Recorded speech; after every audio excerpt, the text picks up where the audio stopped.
Good evening. Please be seated. Before we begin the meeting, I'd like to ask my celebrant, Jenny Knight, to guide the council in a moment of reflection.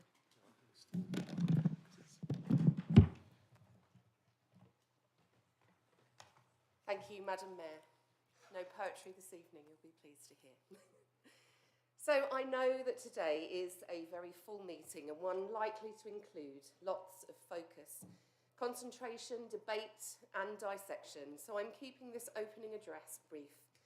And as always, should you wish to say a silent prayer whilst I'm speaking, please do feel free to do so. So whilst it is crucial to present a range of opinions here in these meetings, to have a representation of as many people as possible in order to safeguard the best interests of our community, it is equally as important to remember that it is for the benefit of the community. Decisions are made here, but the impact is far-reaching. Real people are counting on you all. This evening, there may be crosswords. There may be a call for pistols at dawn. There may even be sideways glances. But what you have is the opportunity to do great things. Being able to set aside your own agenda, to represent a group, to think bigger than just yourselves, to consider the future, a future you may not directly be a part of, is indeed an honour. So I thought I would turn to one of my favourite orators for some appropriate words as you soon debate things that will affect change. Every day you make progress, every step may be fruitful, yet there will stretch out before you an ever-lengthening, ever-ascending, ever-improving path. You know that you will never get to the end of the journey, but this, so far from discouraging, only adds to the joy and the glory of the climb. So good luck with the meeting, and thank you very much. Thank you, Jenny. Welcome, members, officers, honorary aldermen, and any members of the public viewing in the gallery or at home this evening. Housekeeping just before we start. There is no fire drill planned for this evening. If the fire alarm sounds, please make your way from the chamber using either the fire exit to my right or via the stairwell that leads off from the lobby outside the chamber. Please do not use the lift or collect personal items. Item number 1, Ms Willis, could we have apologies for absence, please? Thank you, Madam Mayor. I've received apologies from Councillor Christian Wren and Councillor Tim Fitzgerald.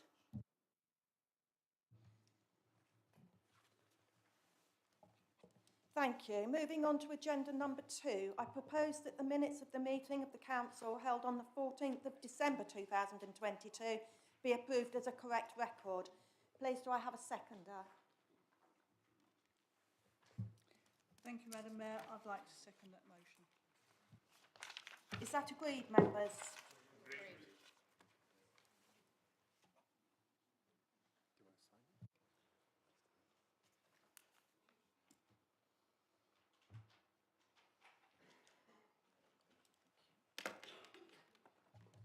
Item number 3 is my announcements.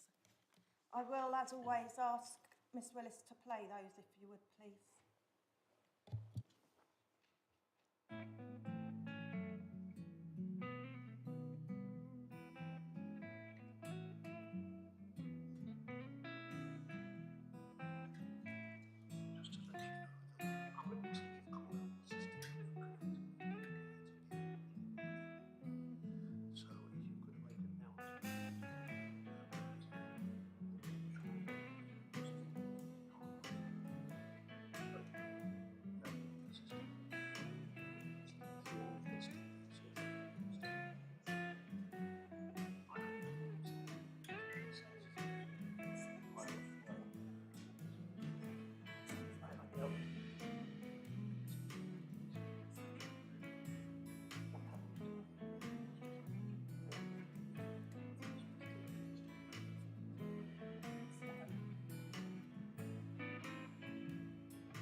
I have just been told, please, members, the hearing system that works into auditory equipment isn't working this evening.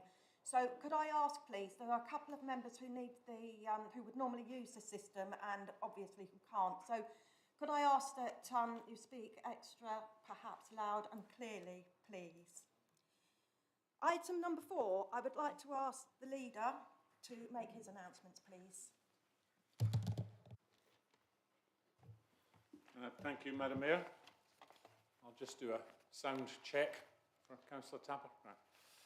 Right. Members, I've come to realise that at each leader's announcements, I begin with how I intend to keep my announcements brief, but consistently fail to do so. Tonight will be no exception. Firstly, I'd like to welcome the Council's new Head of HR Performance and Communications, Sally Kipling, to our first Council meeting, having formally joined us in January. I also extend our welcome to the Council's new Climate Change Officer, Cameron Dent, our new Economic Development Manager, Joe Walsh, and our new Regeneration Manager, Carolina Bazaluk, all who joined us recently. They're all contributing to our key priority areas for the Council, and on behalf of everyone, I wish them well and welcome. Although not a Council role, I did want to let members know that our Surrey Heath Borough Commander, Matt Walton, will be leaving Surrey Heath next month to take up a senior police role in another borough. He's been an extremely active partner in the delivery of our Driving Improvement campaign, where we've been working together to improve the way we deal with issues that are important to our residents, particularly fly tipping and antisocial behaviour in its many forms. On behalf of all members in the Chamber, I'd like to thank Matt for everything he's contributed and wish him well. Inspector Sam Turner will be replacing Matt in the near future. With the King's coronation taking place in May this year, I wanted to make sure that all members are aware that we're launching a coronation grant scheme that was agreed at the Executive last week. This will provide up to £250 to help residents put on community-based events that bring people together to mark this important historic occasion. With the introduction of government-mandated voter ID in all local elections this year, I wanted to let members know that our communications campaign is gaining momentum, with press and social media posts, physical posters and notice board messages, and featuring this month's Heath scene, both on the front cover and a double-page spread inside. The Council's website has all the details, including for anyone who does not have the required type of photo ID. They can register to vote by post or can apply for a voter authority certificate, which will be valid for 10 years. Details of how to do this are on our website, or residents can simply contact our Democratic Services team. I believe we're doing everything we can to reasonably ensure that no one is turned away on polling day, but I'd be happy to discuss any further ideas that any members have of how we could get the message out there. It's obviously extremely important. I wanted to make sure that all members are aware that our colleagues in the Frimley NHS system have applied for funding to the Department of Health and Social Care for a total of £1.26 billion to provide a new state-of-the-art Frimley Park Hospital as part of the National New Hospital Programme. This is obviously exciting news and something that potentially offers huge benefits to Surrey Heath residents and, of course, would combine with our plans to have be the healthiest place in the country. It's been recognised for some time that Surrey Heath Borough Council and Surrey County Council, working more closely together, can achieve more for what is our mutual residents. I recently met with Tim Oliver, leader of Surrey County Council, along with 2 other leaders of Surrey Borough and Districts, to discuss how we could all work together more effectively to improve outcomes. I'm very pleased to confirm that this was a very positive meeting, where a full and frank discussion took place, giving areas on both sides where things could be improved. Several proposals were discussed and agreed, and both Surrey County Council and boroughs and districts are now working proactively to deliver on the first of these. Finally, some of you will have seen the national press coverage this week confirming Surrey Heath as the least stressed place in England to live. apparently based on the latest data from the Office of National Statistics. Clearly, no members of this council were amongst those who were polled. I'm pleased to say that figures relating to low levels of stress mirror data that places Surrey Heath top for life satisfaction in Surrey and 12th nationally, 13th highest median rate of pay in the country, and in the top 20% most healthy places in the country. And if that wasn't a great endorsement of our borough, members will remember that last year we were also voted the best place for business in the whole of the UK. Overall, that means in Surrey Heath we enjoy one of the best qualities of life of anywhere in the country. I think that's something we can proud that we contribute to. However, while it's important to recognise what these statistics show, I'm very aware that it's even more important that we don't forget many of our residents don't enjoy those benefits. Not all of our residents enjoy the same life expectancy or general good health as their neighbours, let alone levels of happiness or household income. Personally, it reminds me that we still have an awful lot to do. Thank you, Madam. Thank you, Leader. Item number 5, declarations of interest. Do any members have any pecuniary or non-pecuniary interest to declare in relation to the matters that will be considered this evening? Councillor Josephine Hawkins, please. Thank you, Madam Mayor. I'd like to declare a non-pecuniary interest on item number 8, 89/E, the local community improvement bids, little 1. Thank you.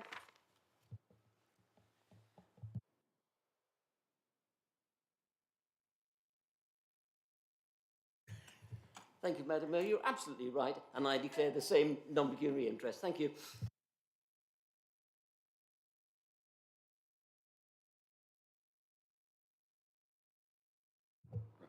Yeah, thank you, Madam Mayor. I'd like to declare a non-pecuniary interest on item 9A, as I'm a director of the Surrey Association of Local Councils that's affiliated to the National Association of Local Councils. Thank you. Thank you. Any more councillors, please? Could I please ask the monitoring officer, due to the things that we are discussing this evening, please could I ask the monitoring officer to provide some advice to the meeting? Thank you, Madam Mayor.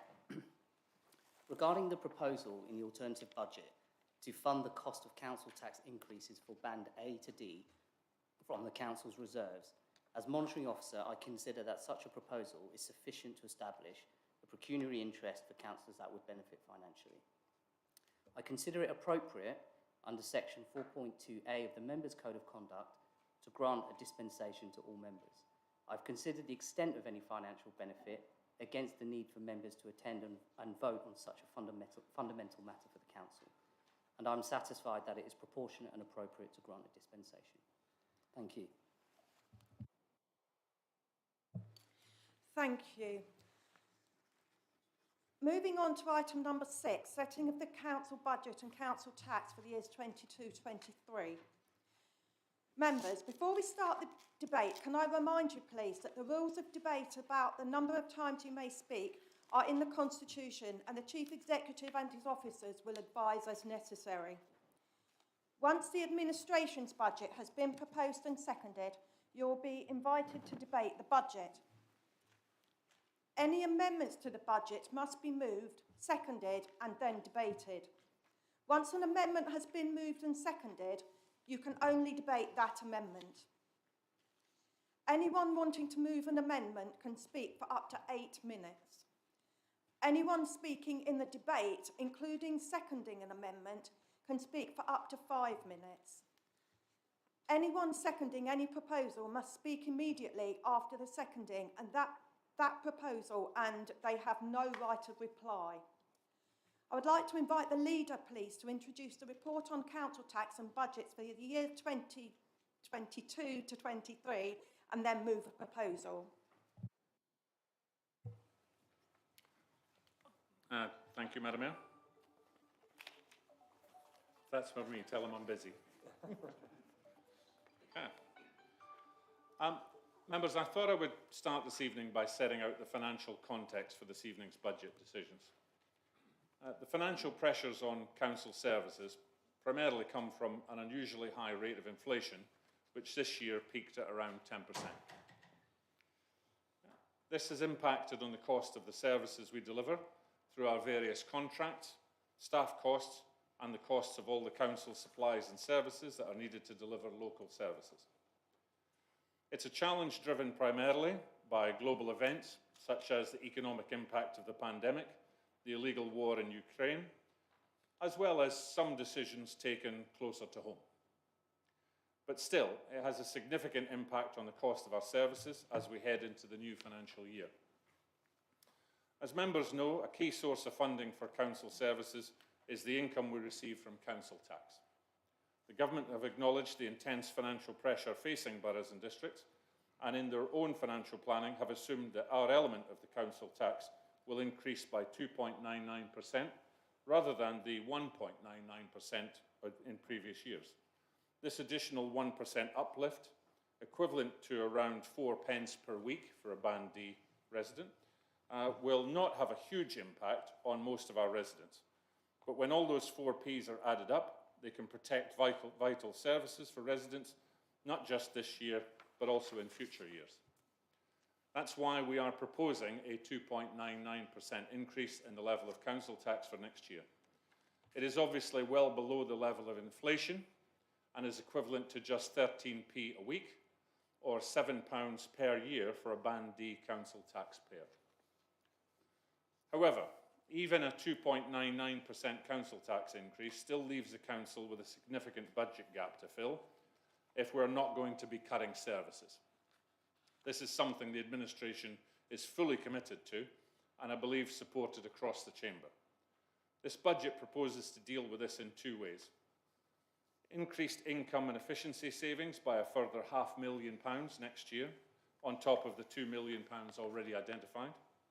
And 2, draw down money from reserves and balances that were built up specifically for this purpose. This is a prudent and affordable approach for 2 reasons. Firstly, we have significant reserves and balances. This is, after all, our residents' money, prudently built up in better economic times from amongst others in income earned from our property portfolio. It's there to help us smooth out the inevitable ups and downs in the economy, ready to be topped up when the economy is growing again. The target of £500,000 of Star Chamber savings we've built into next year's budget is based on a proven track record. Last year, our Star Chamber were set a similar target of £475,000 and not only delivered significantly more savings, £650,000, but also contributed additional savings for future years. Impressively, this was delivered with no reductions in service and a month earlier than had been originally timetabled. With that track record, I think 500,000 is a tough but prudent and deliverable target. Last year, we debated in full council the merits of a medium-term financial strategy and whether in these uncertain times it was realistic to think that you could plan beyond 1 year. Even the government is not currently able to offer councils more than a 1-year financial settlement. Members will remember that some felt very strongly that 4 years was too long. Personally, I think having a 4-year plan is not only helpful, but still credible, providing we understand that as you forecast further out beyond year 1, the assumptions become significantly less reliable. The budget set out this evening is a budget that protects frontline services at a time when our residents and businesses need us most. It is a budget that will enable us to continue to deliver our residents' priorities that are set out in our 5-year strategy agreed last year. Not only continue to deliver our wide range of services, but also the ambitious targets and actions that we have agreed going forward. However, delivering essential services like emptying the bins and ambitious targets like town centre regeneration do not deliver the immediate help that our most vulnerable residents require. That's why this is a budget that enables us to continue to support residents through our extensive and highly targeted support schemes. Last year, we allocated £292,000 and plan to distribute a similar level of funding this year. We have also £280,000 of COM funding to allocate and a further 50,000 to continue our emergency food and fuel poverty fund. We've also allocated £186,000 to fund the work of key voluntary groups next year, including Citizens Advice, Surrey Heath Age Concern, Food Bank Charities and the Hope Hub. This is in addition to our council tax support scheme, supporting nearly 1,000 pensioners and just under 1,300 working age claimants, as well as our £85,000 emergency hardship fund, which gives discretionary housing payments. We also support a further 1,700 Surrey Heath residents through a government-backed additional support scheme with some £42,000. So summing up, this is a budget that enables us to continue to deliver the frontline services that our residents value without having to make any cuts to services. It's a budget that is prudent and makes sensible use of our significant reserves during these difficult economic times. It's a budget that is supported by a council tax increase that is well below inflation. And finally, it is a budget that enables us to both deliver on our ambitious plans for the future and continue to provide a high level of support targeted to the most vulnerable in our communities through an extensive range of established and effective funding schemes. Members, I move that this is supported, and I hope you support this budget. Thank you very much. Thank you, Leader. Do you have a seconder? Yes, Madam Mayor, I'm happy to second that motion. And reserve the right to speak. I was going to say, assuming you'd like to speak, would you like to exercise that right to speak to the motion? Yeah, thank you, Madam Mayor. First of all, I'd just like to say I strongly support all the points made by the leader. Members, this evening we're being asked to approve the medium-term financial strategy for the period 2023-24 up to 26-27. This includes a detailed net cost of services provisioned and funding budget for the years 2023-24 and indications of the net cost of service position and funding for the following years. Also provides a capital budget and strategy and details of the borough's reserves. Also included are a statement of the Chief Financial Officer confirming the robustness and estimates of the sustainability of reserve balances and use of part of those reserves to cover the short-term peak in inflationary cost increases expected in the next few years. A draft of this proposal has been presented to the Performance and Finance Scrutiny Committee and has been recommended for approval by the Executive. Full details have also been provided to all members. The background against which the medium-term financial strategy has been created is that the borough has, with the rest of the country, experienced an unusual spike in the rate of inflation. This has risen above 10%, as you know, and has an immediate effect on virtually all our operational costs. These include all bought-in subcontracted costs, including refuse collection, energy costs, our staff costs have increased, and many, many other costs. At the same time, the government have limited any rise we could introduce by council tax, which is our main source of income, to a maximum of 3%. Obviously, all boroughs and districts have been facing the same issues, and I'm sure that you read in the press many have had to cut services and internal cost. For example, Croydon has just had to cut services and increase council tax by 15%. As the leader has explained, Surrey Heath Borough Council remains in a strong financial position. We will be able to continue the provision of all main services for all of our constituents. For the financial year 23-24, the estimated net cost of service provision is 17.468 million. Estimated income from all normal services, including council tax and further improvements in efficiency and income generation, is 13.676 million. It is proposed that the difference of 3.792 million required to balance the account will be made up by drawing from our healthy reserve balances. Importantly, 2 million of this will be drawn down from the interest equalisation reserve. This was specifically created for this purpose when the actual interest being paid on our borrowings over the past few years was less than had been estimated. As can be seen from the schedule of reserve balances included in the MTFS, there will be 7.318 million in this particular reserve as of March 23. The remaining 1.792 million will come from our general reserve fund balances. We will be able to continue using these in reduced amounts as we smooth the effects of the inflationary spike and return to a fully balanced budget as soon as is possible. So I'm happy to second this proposal, and I hope members will join us in approving the budget. Thank you, Madam Mayor. Thank you, Councillor. I'd now like to invite members to discuss the proposal and make any comments. Councillor Malbagenham, please. Thank you, Madam Mayor. We have an amendment to the budget.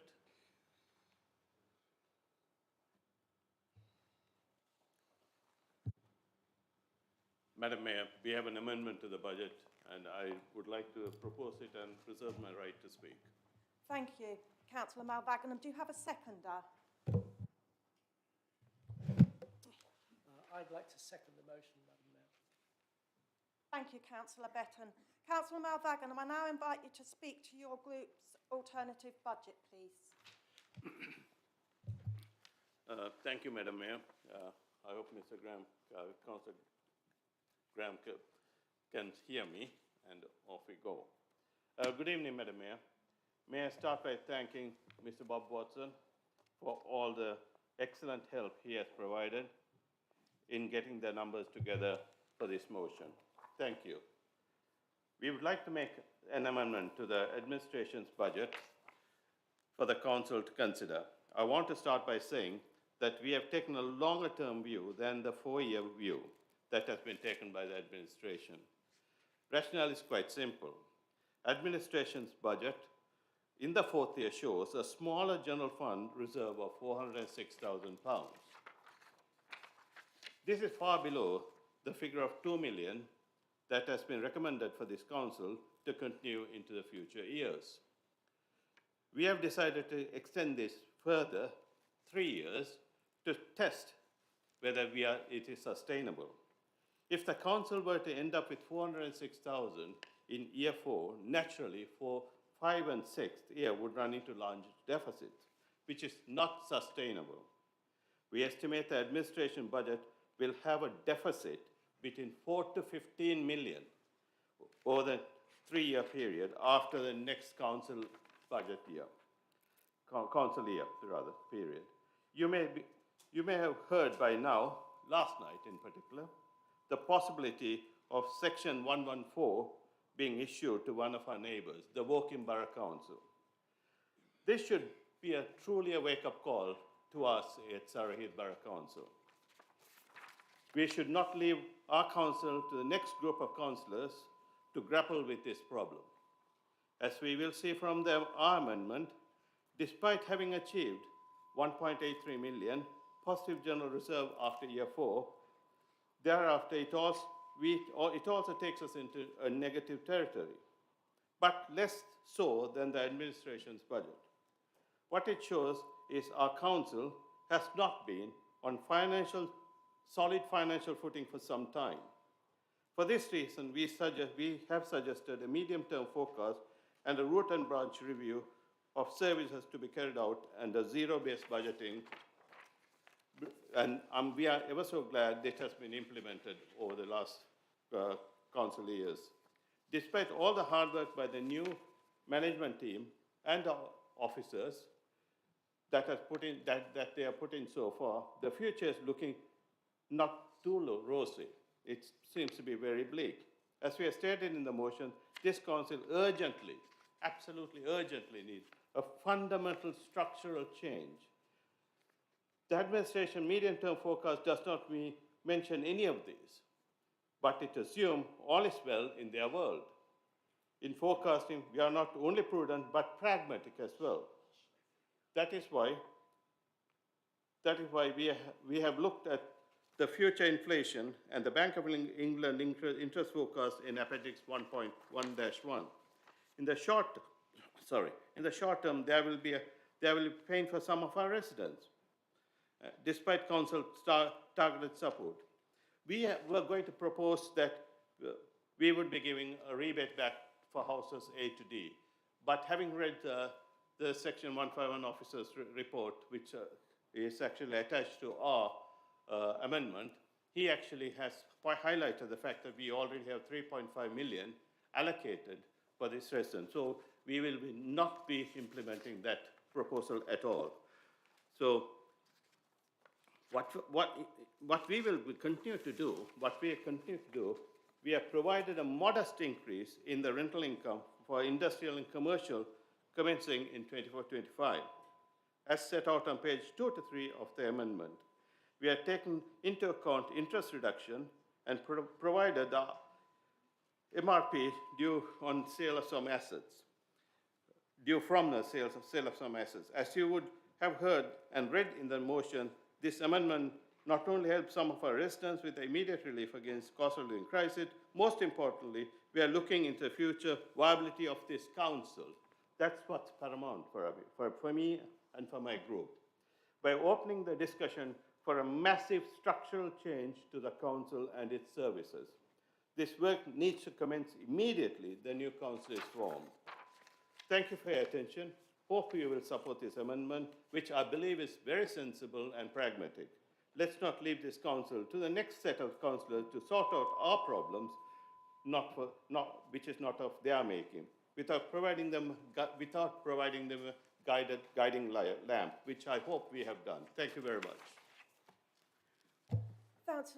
Thank you, Councillor Malvaganam. I know that there's been a change to the initial publicised document. Would you mind, please, just explaining to the council precisely what the changes have been, just so that everybody's understanding, please?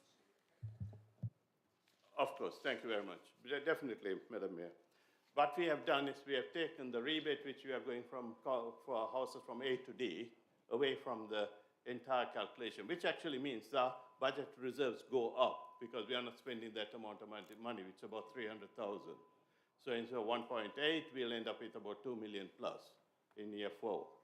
Having said that, because Section 151 officer in his report says there's about 3.5 million already being provided for such a provision, so we will not be putting this additional provision of 300,000 plus into our income and expenditure statement. Thank you, Madam. I hope it's very clear for the rest of the team, members rather. Thank you. Councillor Betton, would you now like to... Okay, thank you. That was quick.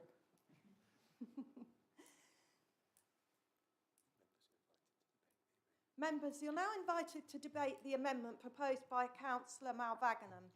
Please can I remind you that at this stage you should only be debating the amendment to the motion proposed by these councillors. Do any members wish to speak to the amendment? Councillor Perry, please. Thank you, Madam Mayor. That's okay, I could read. Yeah, first of all, comments on this budget. First of all, it includes a plan to spend 250,000 over the next 2 years on council tax rebates. Which you just scrapped. Which of course is just scrapped. Huh? Which is just scrapped. Did you scrap that bit? Yeah, you just scrapped that. Oh, beg your pardon, I missed that. I heard the bit about not pulling down. Apologies. Okay, it's also assuming a very rapid fall in the rate of inflation. If that does happen, the council will benefit anyway, but this is not a prudent approach to a budget, we believe. A benefit is also being assumed from the sale of undefined assets. All indications are that commercial property prices are in fact rising, and the indications are on our lettings and what have you that things are improving, which will actually improve the value of our property assets. So the question is, why are you trying to sell stuff now when it's very likely they're likely to be worth more in the very near future? There are numerous increases in income and efficiencies have been assumed, on top of those already included in the administration's budget. Okay, the whole thing follows the pattern of last year's proposal, and lots of promises and assumptions to attract the headlines, but these tend to not materialise as the year has unfolded. So I will not be supporting this amendment. Thank you. Thank you, Councillor. Councillor Bates, please. Yes, thank you, Madam Mayor. And thank you also to Councillor Marv Agenham, who I did spend some time with yesterday, and I know other members of our group have spoken and spent time with members today. This is quite an interesting amendment, and I guess I come at this today in a very different frame of mind to the previous 19 budgets that I've sat through, along with many others, because actually the purpose of what we're here to do today is not actually to put forward what we would want, or what I would want, because that's been the case for the last 19 years. It's actually to, if you like, hand over the council for whoever is going to be here in May, and whichever administration it's going to be, to have the best council and the best base and the best financial situation that they possibly can. And I think many of us are in a similar boat tonight in terms of that. So in terms of the amendment that was initially put forward, I think it's fair to say that certainly I had a number of concerns about that, as obviously did a number of others. And I think I can understand why it was initially put forward, but I'm pleased to hear that it is no longer being put forward now. I don't think that is how I personally would spend that degree of money. But in fairness to the Liberal Democrats, and that must have been quite a difficult decision for them to make, that isn't where we are now. And where we're at is actually two very interesting and I think very important statements that are being made, and one which I personally support. Now, the first one that they've identified, which is already in your paper, I'm sorry for the echo, by the way, I appreciate this must be very painful to you, Councillor Tapper, and to others. I hope I'm in the echo rather than listening to me. But in terms of the figures that they've put on page 41, because the current financial strategy, as has been rightly indicated, means that in effect we will run out of money of our general fund in 26-27. Now, of course, it's right to highlight there are earmarked reserves, but earmarked reserves are merely restricted reserves. So those are not available really for us to use to what we would want to do. So actually, it is sensible in my view to extend the forecasts, because at the moment we're looking as if we're not bust, but in essence we are not going to be able to fulfil our funds beyond that period of time. So it's absolutely sensible to go beyond that and look at what may be the case going forward. Now, it's right, this has been highlighted by the Section 151 officer, it's difficult to speculate to any great degree, but it is still sensible to speculate, and that is what the Office of Budget Responsibility themselves actually do, and their forecasts are already saying that. So contrary to what Councillor Perry said, the government are themselves predicting what inflation will be. So Councillor Marhogan's figures are not plucked out of the air by the Liberal Democrat groups. There may be other occasions when that happens, but that isn't the case tonight. That is actually the government's, the Office of Budget Responsibility, which the government recognise have indicated what those inflation figures are predicted to be. So I think that is quite reasonable for us to actually recognise what those are. So I do think that is sensible to amend our strategy going forward to include that.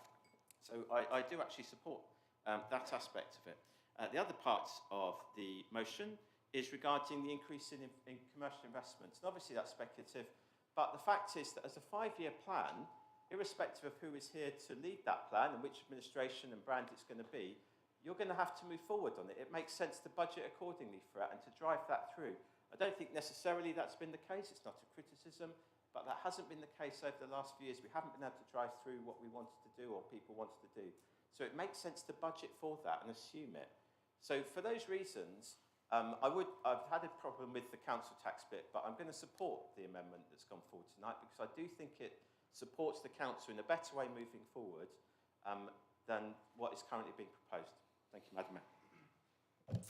Thank you, Councillor Bates. Does anybody else wish to speak to the amendment, please? On a point of order. Thank you, Madam Mayor. And I do apologise for interrupting the debate. As we can all hear, there is a very shrill whistle going around the room from the audio settings. It's quite painful for me. I can only imagine how uncomfortable it is for people using auditory assistance. Is there any way to resolve this? Madam Mayor, thank you. Apologies, members. The volume level on the system is artificially high, and I know that the team have tried to reduce it. I think the only thing that really works is it seems to be worse if you are close to the mic, and it's worse if you're speaking with a loud voice. So that's the only thing I can advise, is just if it starts to squeal a bit, just take a little bit of a step back, and it will probably return to normal. Councillor Deitch, please.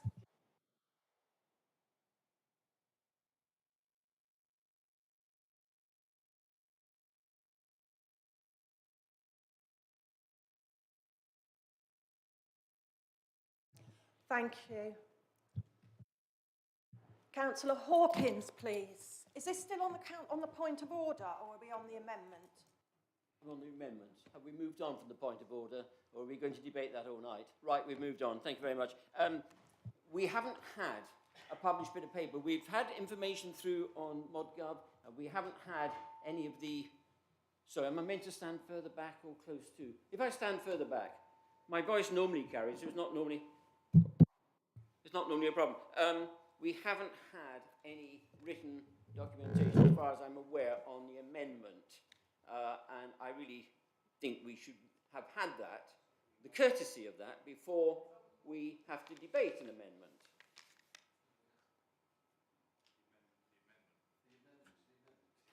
No, we've not had it.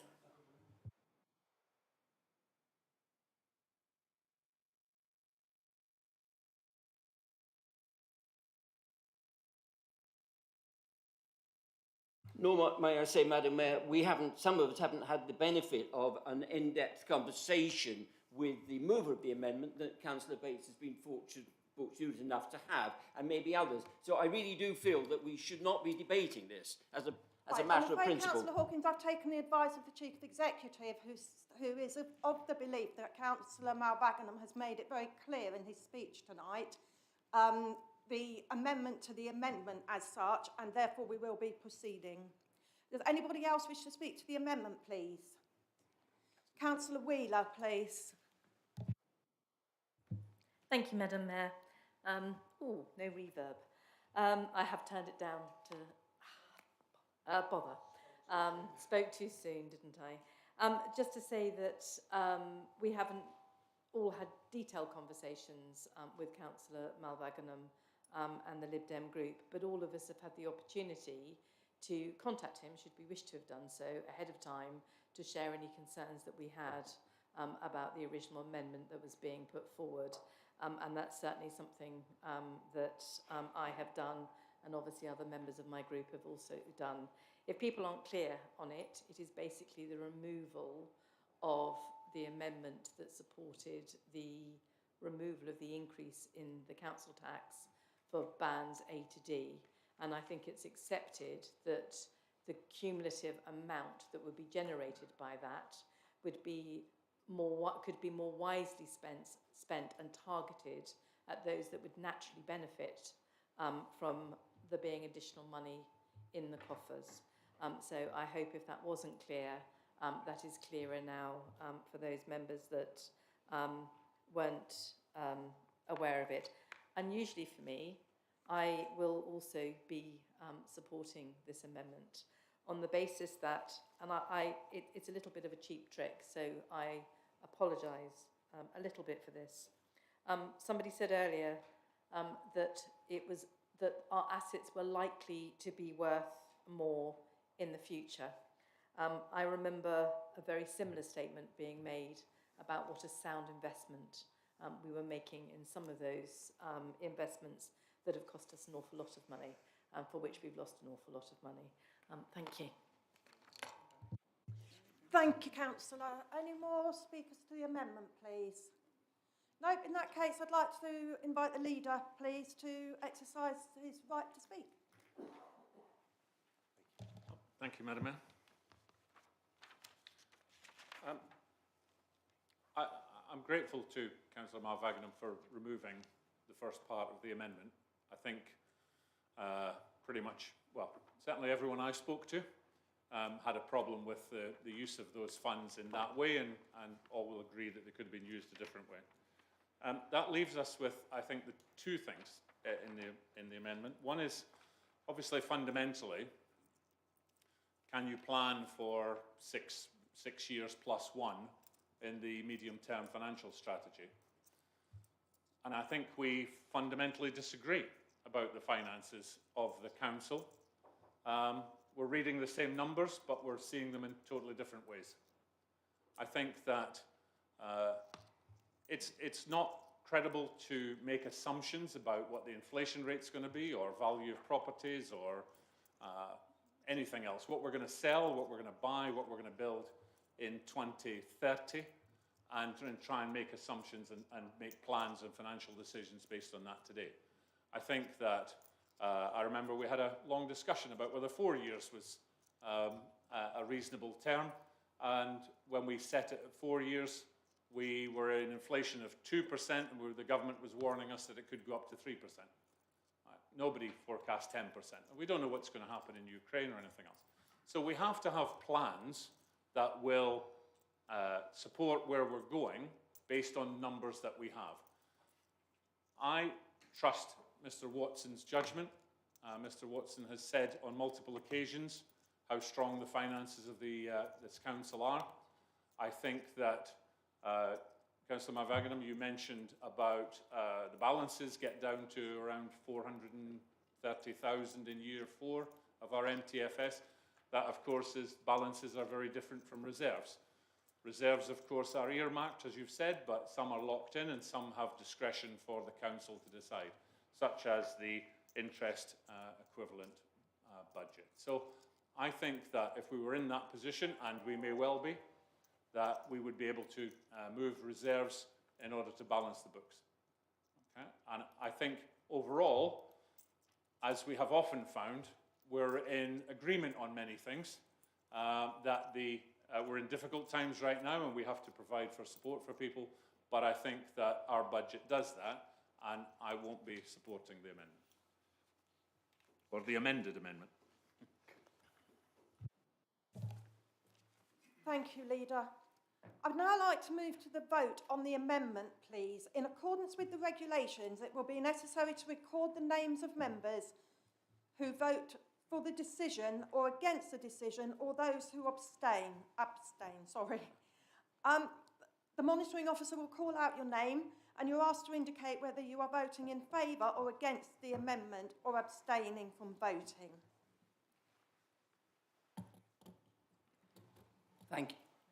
Thank you, Madam Mayor. Members, when I call out your name, I'd be grateful if you could either confirm for, against, or abstain. Thank you. Councillor Dan Adams? Against. Councillor Graham Allaway? Councillor Rodney Bates? Councillor Cliff Betton? Councillor Stuart Black? Against. Councillor Richard Brooks? Against. Councillor Sarah Jane Croak? Councillor Vivian Chapman? Against. Councillor Paul Deach? Against. Councillor Colin Dugan? Against. Councillor Sharon Galliford? For. Councillor Sean Garrett? Against. Councillor Mark Gordon? Against. Councillor Edward Hawkins? Against.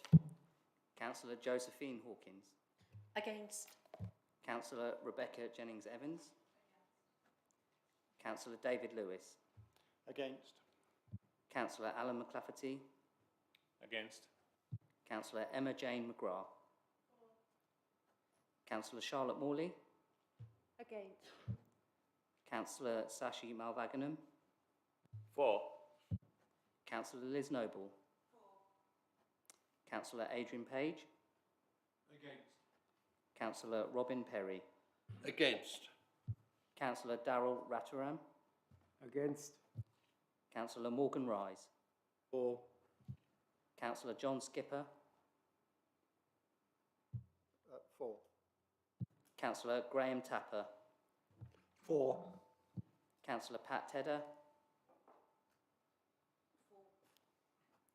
Councillor Victoria Wheeler? For. Councillor Helen Whitcroft? For. Councillor Valerie White? Against.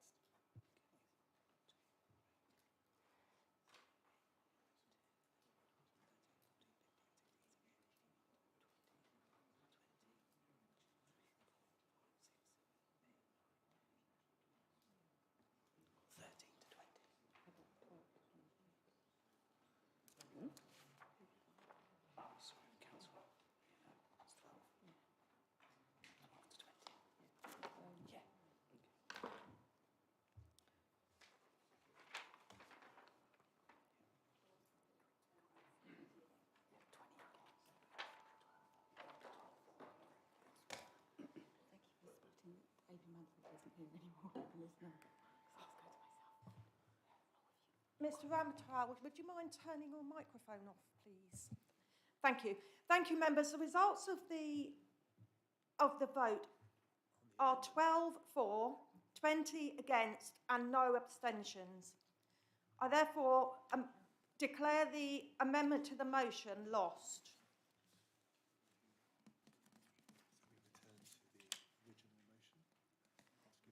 Members, the alternative budget has been lost and therefore we return to the original budget. Does any other member wish to speak? Councillor Rise, please. Thank you, Madam Mayor. I just want to pick up on something that the leader said in his closing remarks of that debate on the amendment regarding the use of reserves. And he mentioned the use of earmarked reserves.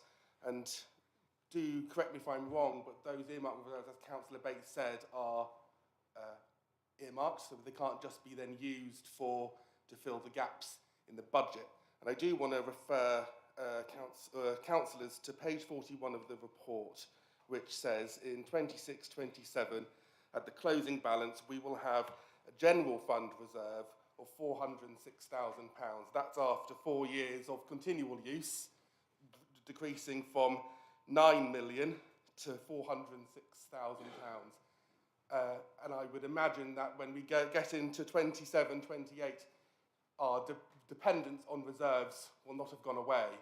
So the fact is, it's very disappointing that the strategy being presented by the administration essentially says in 4 years' time, we run out of reserves. While we may not run out of money then, we run out of meaningful reserves.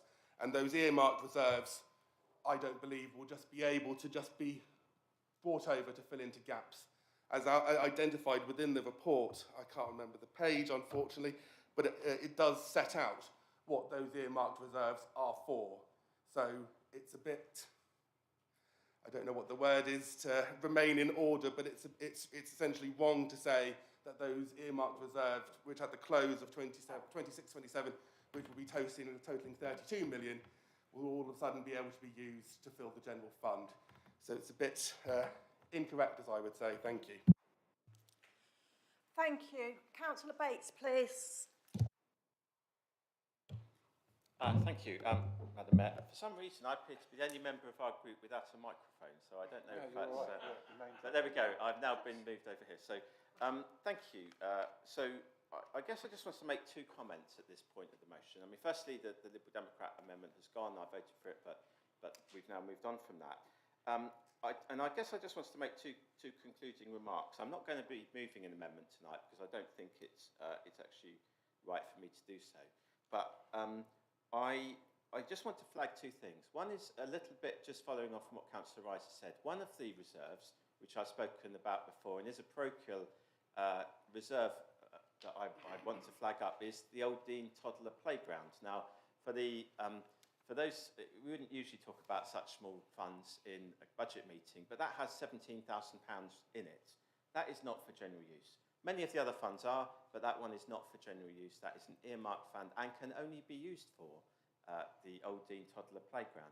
And I would hope that whoever is here in May, of whatever party, actually look to put in some council money into that fund. Not a single penny of that is council money.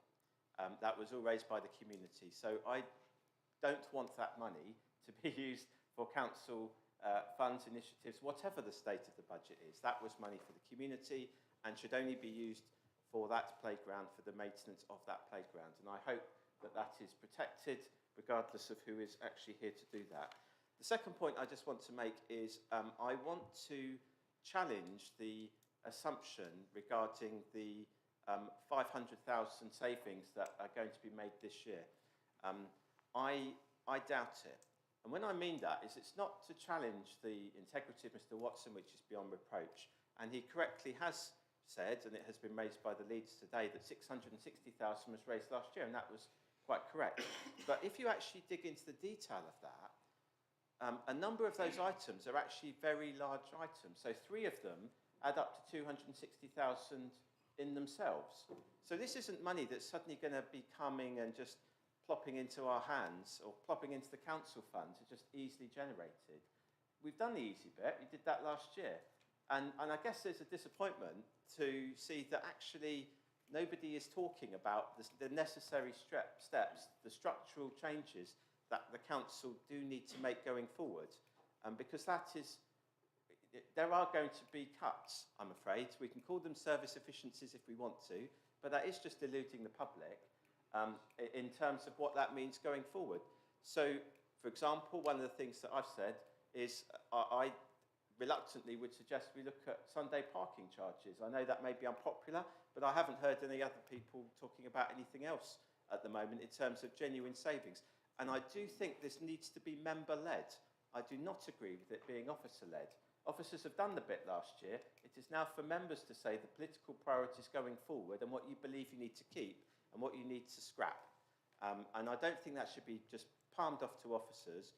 I know it's maybe convenient for many people because there's an election coming up and you don't want to outline how you might cut services, but the reality is it's actually rude to the public and not appropriate to just go there and just say, well, the officers will find it in due course. So I do believe it's responsible to vote for a budget tonight. I don't believe in forcing us all to come back here in a week's time or 2 weeks' time. So I will reluctantly support the administration budget, but I don't think that is the right way forward.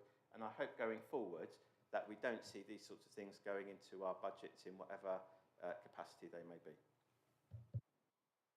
Thank you, councillors. Anybody else? Councillor Brooks, please. Thank you very much. I will be supporting the budget, but I would absolutely urge whoever takes this forward to sweat our assets and try and make some money. We now have a very good team, which the Chief Executive has employed, who should be able to do this. And I therefore would like to see some of that extra reserve account being replaced. Thank you. And Councillor Hawkins, please. Thank you, Madam Mayor. Just picking up on a point Councillor Bates said earlier, this is my 24th budget, and I think Councillor Chapman has done more than that. It's also my second budget of this month. Oh, what fun we have. Councillor Brooks is absolutely right. There is a fantastic team, and we are seeing the benefits of the property side, the reduction in the monies outstanding from the service charge and the rents on the mile, and the way the asset base is being worked, and it is being worked.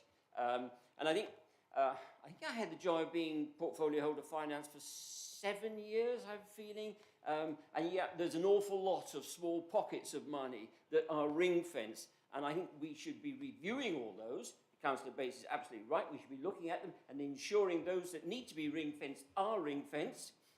But there is a mechanism for members to discuss this, and it's been chaired for the past 4 years by a Liberal Democrat in the form of Councillor Mulvanigan.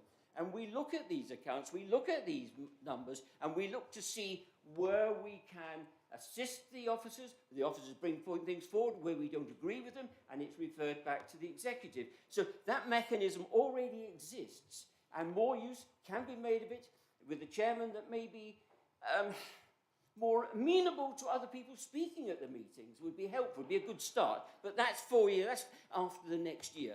So I think the mechanism exists and we should go forward with that, and I look forward to seeing the budgets in subsequent years. Thank you, Madam Mayor. Thank you, Councillor Hawkins. Is there anybody else who wishes to speak to the motion, please? No, shall we move on then? Councillor McClafferty, do you wish to exercise your right of reply?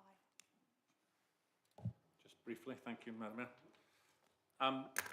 I'd just like to answer some of the points. I'm absolutely sure it won't convince people of the position, but I'd just like to put it to you. Councillor Rice, the point about earmarked reserves, it is counterintuitive. I absolutely accept that. You know, if things are earmarked, how can they be suddenly, you know, unearmarked and earmarked for something else? The point is that the earmarked of some of the funds, I just did a quick look, the interest equalisation fund, the retail equalisation fund, the retail rent arrears fund, between them have £8 million in them, and they're all earmarked for equalisation. Okay, so I know you're writing this, so I'm just going to, the interest equalisation fund, the rental equalisation fund, and the retail rent arrears fund. Okay, they come to about £8 million. And this council has the ability to look at that £8 million and decide that it can be used for exactly that, for actually making sure that we're covering where the deficits are. So they're earmarked for exactly the purpose we're talking about. So the balances will come down to 400,000, but I think, looking at the page you were talking about, the earmarked reserves will be, oh, my screen's just gone blank, I think something like 37 million. Sorry? Oh, no, sorry. No, page 41. Okay, the page that Councillor Rice referred to. So that's how a future council has the ability to be more flexible, even though the reserves are earmarked. Councillor Bates, the £500,000 savings. It's not a contest, but this is only my 8th budget. But I think at all 8, Councillor Bates, you have actually stressed that having a bland number that has to be achieved needs to be better than that. I think, as always, there's merit in that, but I do think, as you said, Mr. Watson has got, getting on for 20 years' experience of local authority. He's been here long enough to go through our books thoroughly and is confident, as am I, that those savings can be made. I think there's a number of members, perhaps the Leader of the Opposition might agree, members were actually key to the Star Chamber cost savings. It certainly wasn't just given to the officers and said, hey, save us £2 million. There was a lot of ideas that came from across the chamber, not just from the administration, and I think we implemented the vast majority of them. The other thing I'd just say is that, of course, this is a plan. It's a flight plan. It's a flight plan. So if something happens, again, I'm just going to use the example, if Russia goes even more crazy and does something in Ukraine and we're affected even more, we have the ability to change the plan. If things deteriorate far faster or worse than we were expecting, we have the ability to do something about it. The ultimate, if we can't cut any more costs and we can't raise any more money, then the only thing left is to stop providing services. And I think we as a council are desperate to not be cutting services to our residents if we can possibly avoid it. So I think we would do that. And Councillor Brooks, I take on board your comments and also, of course, agree that I think we now have probably the strongest property team that we've ever had. And I would certainly, use a sporting analogy, I'd put us up against anybody else's, the quality of team that Mr. Roberts has been able to put into those positions.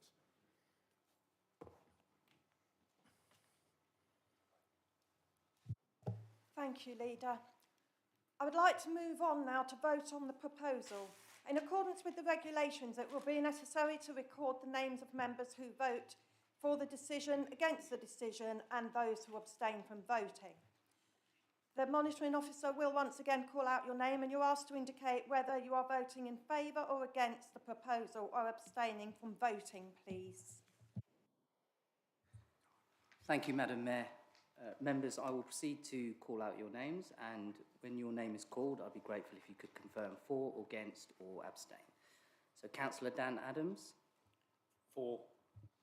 Councillor Graham Alloway. For. Councillor Rodney Bates. For. Councillor Cliff Betton. Against. Councillor Stuart Black. For. Councillor Richard Brooks. For. Councillor Sarah Jane Croke. For. Councillor Vivian Chapman. For. Councillor Paul Deach. For. Councillor Colin Dugan. For. Councillor Sharon Galliford. For. Councillor Sean Garrett. For. Councillor Mark Gordon. For. Councillor Edward Hawkins. For. Councillor Josephine Hawkins. For.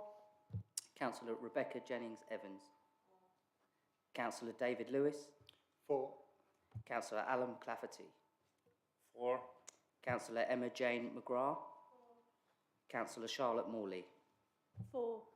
Councillor Sashi Malvaganam. Against. Councillor Liz Noble. Councillor Adrian Page. In favour. Councillor Robin Perry. For. Councillor Darrell Ratteram. For. Councillor Morgan Rise. Against. Councillor John Skipper. Against. Councillor Graham Tapper. Against. Councillor Pat Tedder. Councillor Victoria Wheeler. For. Councillor Helen Whitcroft. Against. Councillor Valerie White. For.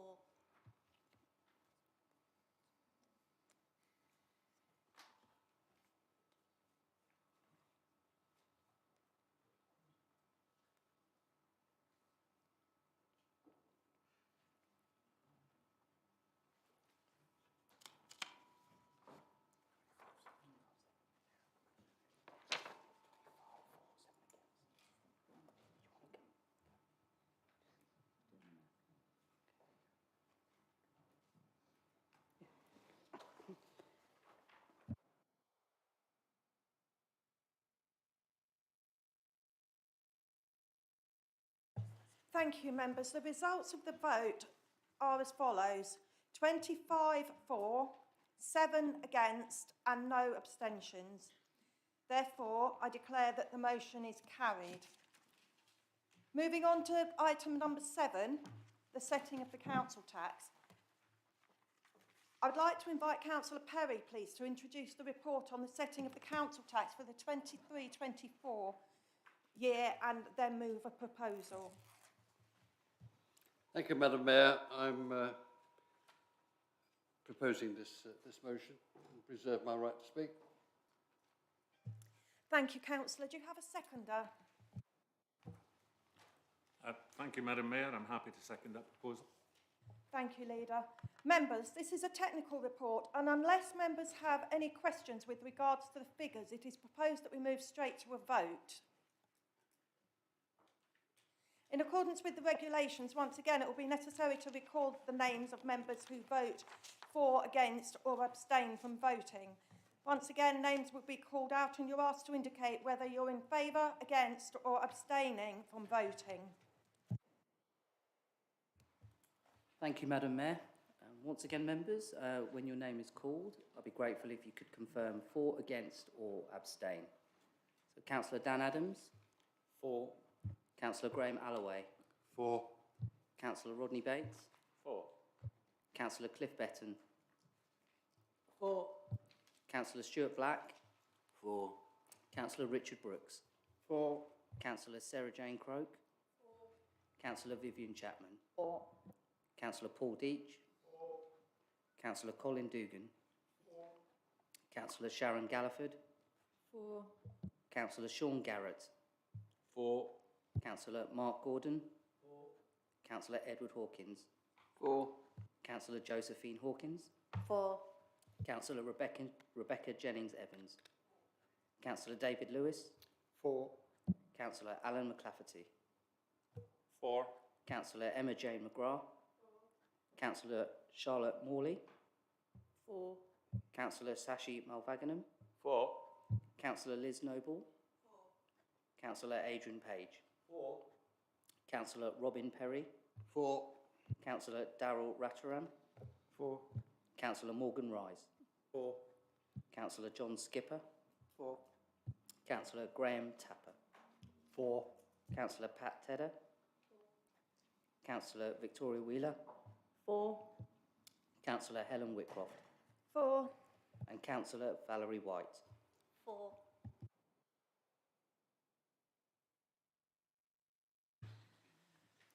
Thank you. As you heard, the vote is unanimous in favour. So therefore, again, I declare the motion carried. Moving on to item number 8, you'll be delighted to know that this is a little calmer. So, executive committees and other bodies. Executive committees and recommendations. Can I have a proposer, please, for the executive minutes and the recommendations to council from the meeting on the 14th of February at minutes 89E and 90E as set out on the agenda paper?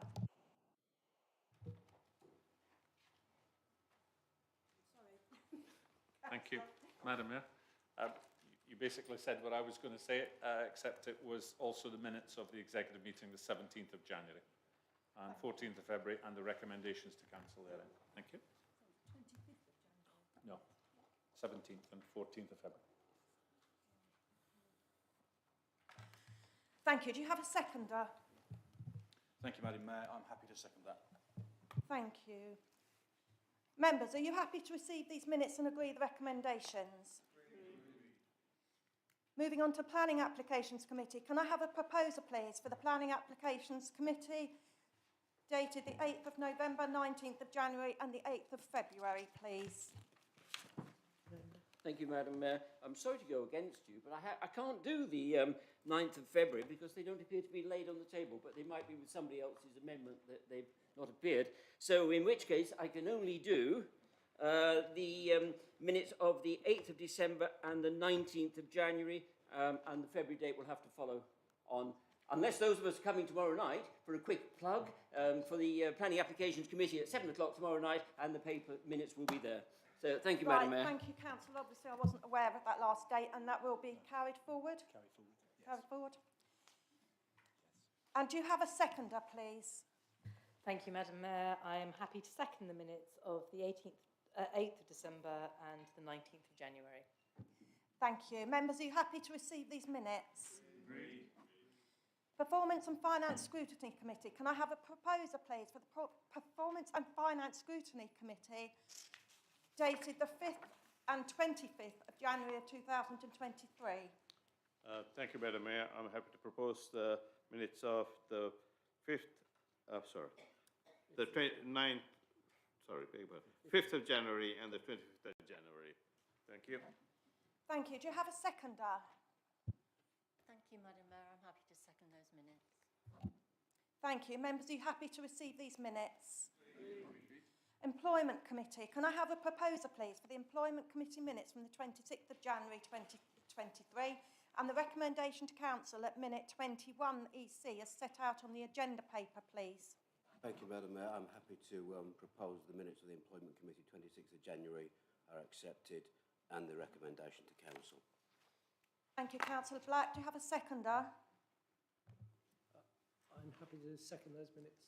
Thank you, Councillor Betton. Members, are you happy to receive these minutes and agree the recommendation? Agreed. Licensing Committee. Members, I've been advised that the Licensing Committee's committee minutes are still being drafted and will be presented at the next council meeting.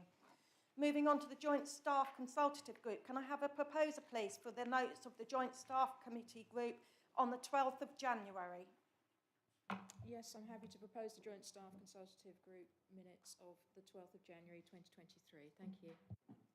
Thank you, Councillor. Do you have a seconder? Yes, I'm happy to second that. Thank you. Members, are you happy to receive these notes? Agreed. Right, it is now just gone 8 o'clock, and I would suggest that we stop for 5 minutes because we obviously there are going to be people watching online and we need to break. So, as I say, 5-minute break from here.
Right, are we ready? We haven't got all members, haven't we? No, we haven't got Jennings Evans. Oh, right, thank you. Okay. Right, moving on then to item 9. Members, you'll see that 2 motions have been received for this evening's meeting. I'll take them in the order that they are included in the agenda. So, motion 1, I'd like to ask Councillor Graham Alloway, please, to move his motion. Councillor Alloway, sorry, I will invite you to speak on the motion once it's been seconded. Do you have a seconder, please? Thank you, Madam Mayor, I do.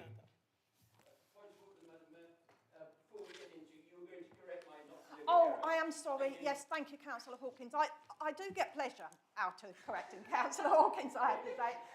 When he was speaking, he announced that the Planning Applications Committee was in fact tomorrow. And I did think, I haven't got that in my diary, what's that all about? And it is in fact next Thursday. So, you're welcome. Councillor Alloway, sorry, do you have a seconder, please? Thank you, Madam Mayor. Yes, I do. Thank you, Madam Mayor. I would like to second that motion.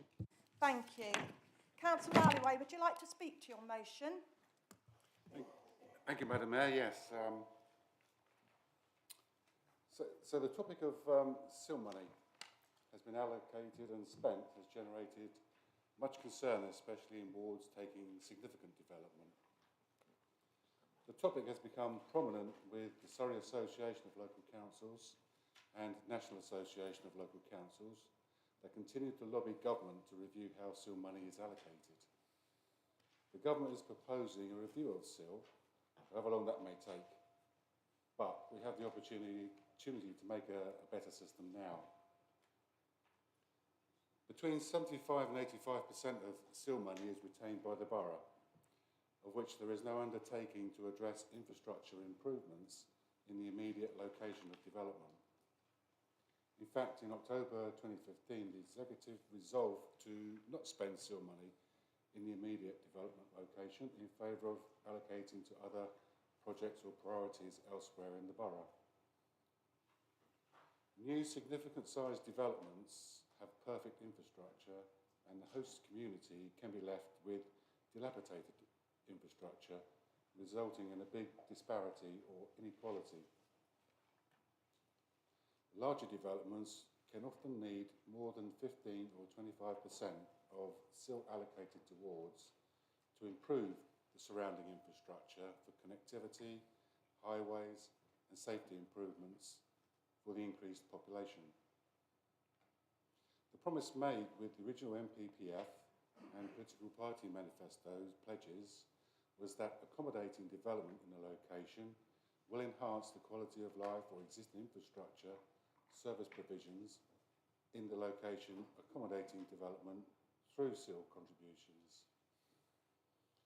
The motion proposed tonight will provide a fairer framework for SIL spending whilst leaving a reasonable margin for SANG and other borough projects. Infrastructure improvements in the affected ward should make development less opposed, providing real benefits to the immediate location. The key point from the motion is that all wards would have priority access to a greater amount of any SIL it generates. And likewise, the pooled pot can be significantly increased, which is important for wards unable to take development. I commend this motion to the council members to effect a fairer SIL allocation framework that will improve the quality of infrastructure to host communities, accommodating development, and promotes ward councillor engagement to improve the living environment. Thank you. Happy to take any questions. Thank you, Councillor Alloway. Councillor Wheeler, would you like to speak? Thank you, Madam Mayor. You'll be pleased to know, I'm sure I will be very brief. I think there are a couple of key points here just to pull out. The fairer spending that Councillor Alloway talked about, and also the fact that there is still provision for wards that are unable to take development but would be impacted by them. And I think they're the two things really that I would ask fellow councillors just to reflect upon before voting on this motion. Thank you. Thank you, Councillor Wheeler. I would now like to invite members to discuss the motion and make any comments. Councillor Rise, please. Thank you, Madam Mayor. At first, just to note that Councillor Allaway and I have discussed this prior to tonight's meeting, because I will be proposing an amendment. However, I do understand the principle of Councillor Allaway's motion, and I do agree with it. However, I disagree with the 45% allocation of SIL funding, and the amendment that I will be proposing will be to change the 45% to 33%. So it would therefore reserve a third of the SIL allocation funding for the wards that have taken development, and would then leave 66% of the SIL allocation for the general SIL fund. And the reason why I'm proposing this amendment is because I've seen the good work that the SIL funding has done in wards that have not taken development and have no capacity to take further development. Wards such as Heatherside wards, such as Watchet, that have been able to access the general funded pool of SIL money. And I think that by reducing that provision for those wards would result in an unfair settlement for those wards. As I said, I did give Councillor Allaway prior notice of my amendment. However, I do continue to support the principle of the motion that he proposed. So therefore, I'm proposing an amendment of this motion, A, small I, to change the number of 45% to 33%. Thank you. Thank you, Councillor. Do you have a seconder, please? Thank you, Madam Mayor. Yes, I second this motion, and I would like to reserve my right to speak. Thank you. Thank you, Councillor. If you'd like to speak now, please. Not at this time, thank you. He doesn't get to speak again, though. So he speaks now or not? Or?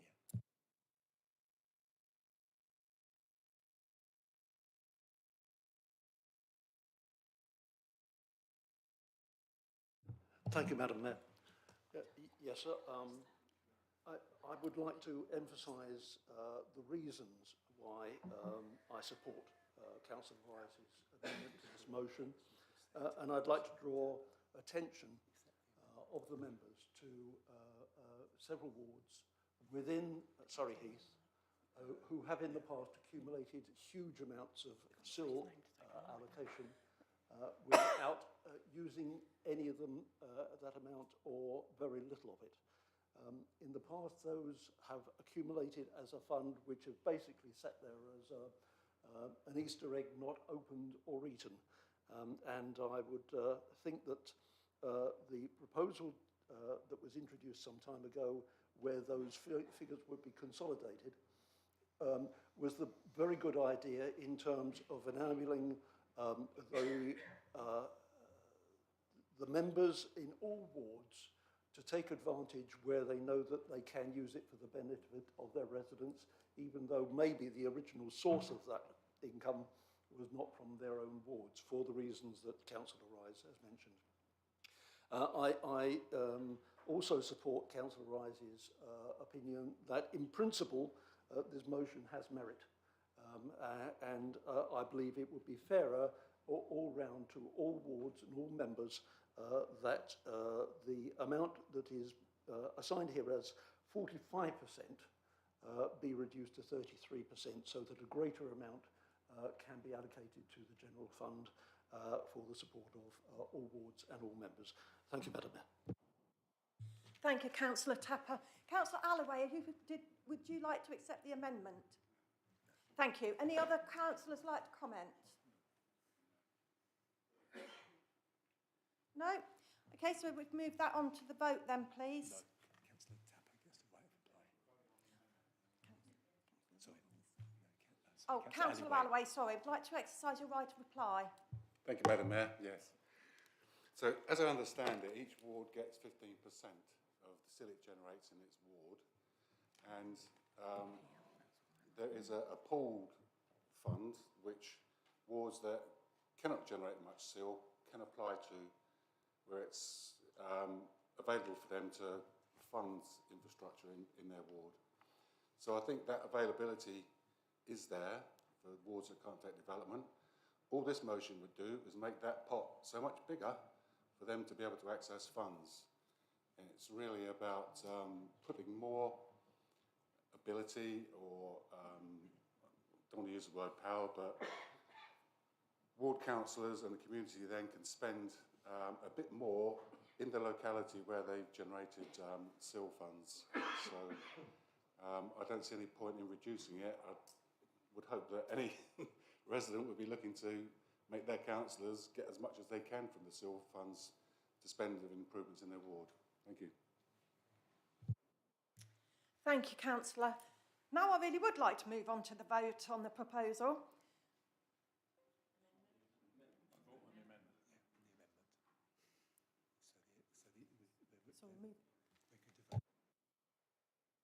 Right, I'm sorry. If we'd like to move, please, to vote for the amendment.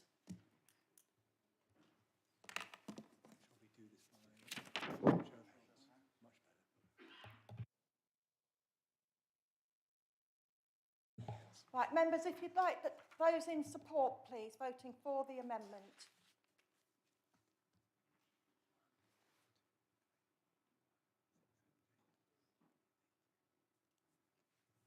And against, please.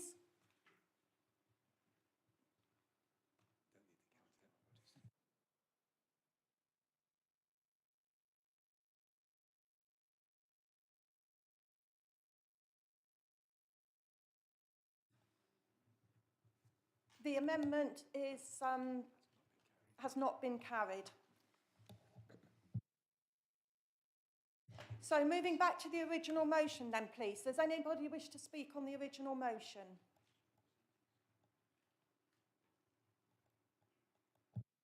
Councillor McLafferty, please. Thank you, Madam Mayor. Just briefly, Councillor Alloway, I know you've worked very hard over the last 4 years to get SIL reallocated in the way that you think it should be, as in more, and whoever took the development actually gets to spend more of the SIL money in their ward. We've met on a number of occasions to discuss that since I became leader. I agreed that we weren't spending SIL as effectively as we could do, and I think I took up a suggestion from Councillor Bates, which was to look at a way of structuring SIL so that wards that, through no fault of their own, can't take development and therefore can't access SIL, is there any way that they could access the SIL? And the executive came up with a structure of pooling that you mentioned, which allows wards to be able to get hold of some SIL, which is there for them. So, and I think to a certain degree that has worked. However, I would agree that there's still more to be done. I think I've got a number of ideas that we might discuss, but I think there's a number of ways that we could try and look at getting SIL to be more effective in the ward that actually took the development, right? And yet still preserve the fact that that large sum of money is intended for development of infrastructure across the borough. So there's times when we're an individual ward and there's times when we're a borough, and I'm more than happy to go through that. You brought it up at the executive last week and we agreed to look at it. So I'm very happy to support your motion. Thank you, Councillor. Unless there's anybody else who wishes to speak, we'll move again on to a vote on the motion. Is somebody else wanting to speak? No, the original move has the right of reply. Councillor Alloway, do you wish to exercise your right to reply?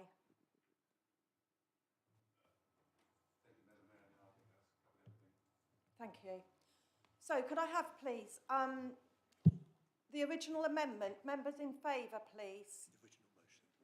The original motion, please. That's carried then, thank you. So moving on to motion 2, I'd like to ask Councillor Robin Perry to move his motion, please. Councillor Perry, I'll invite you to speak on the motion once it has been seconded. Councillor Perry, do you have a seconder, please? Councillor Hawkins?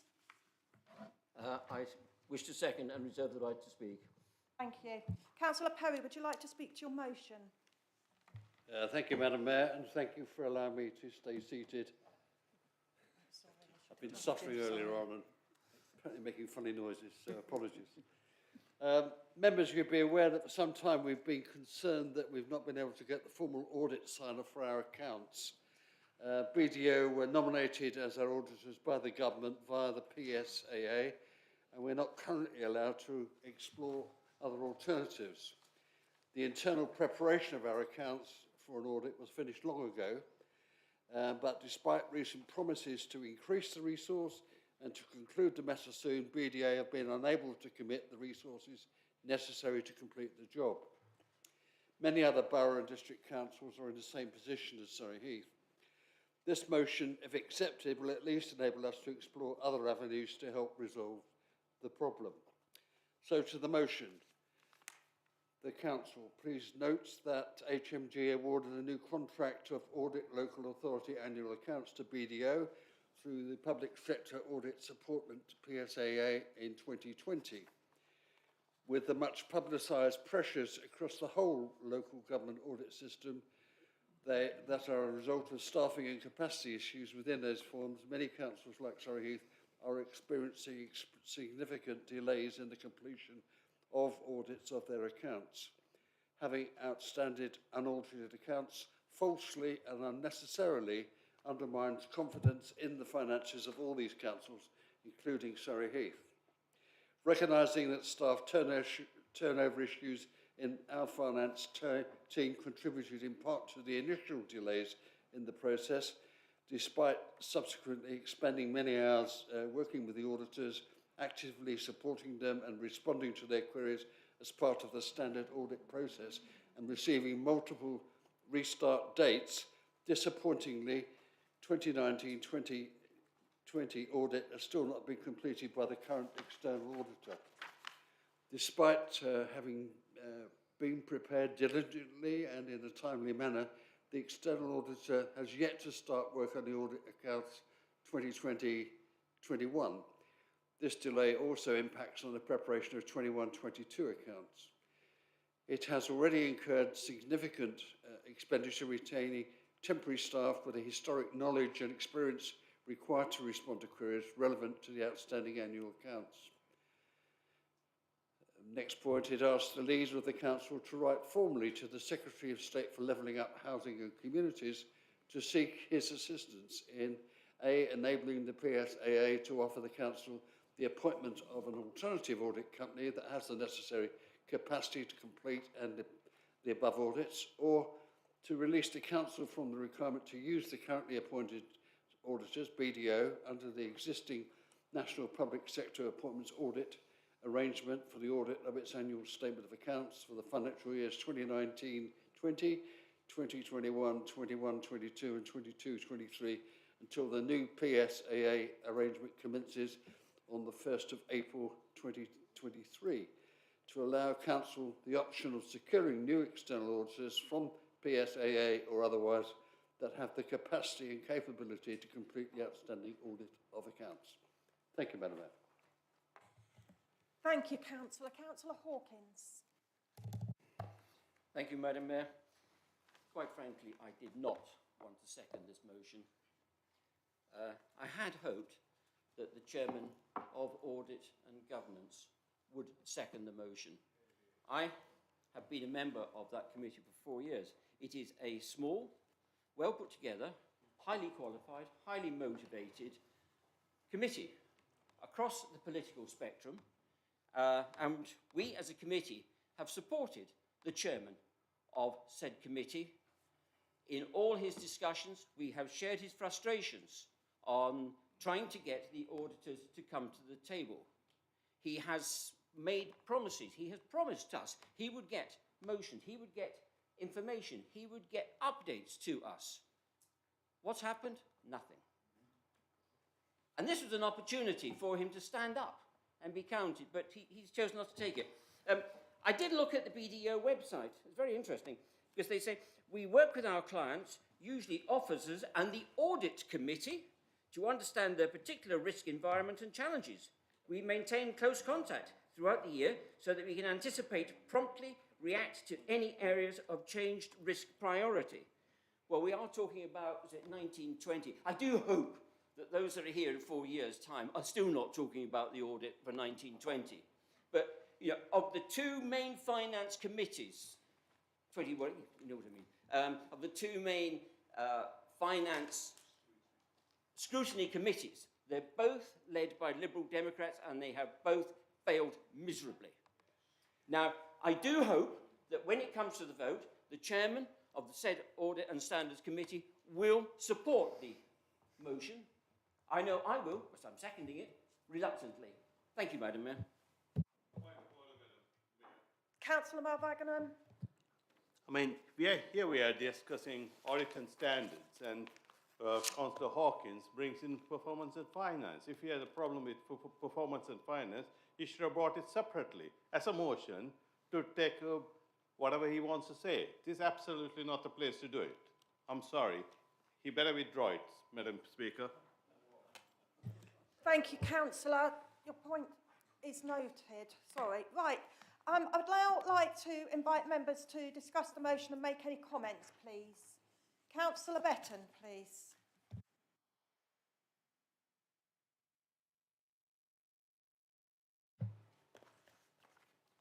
Thank you, Madam Mayor.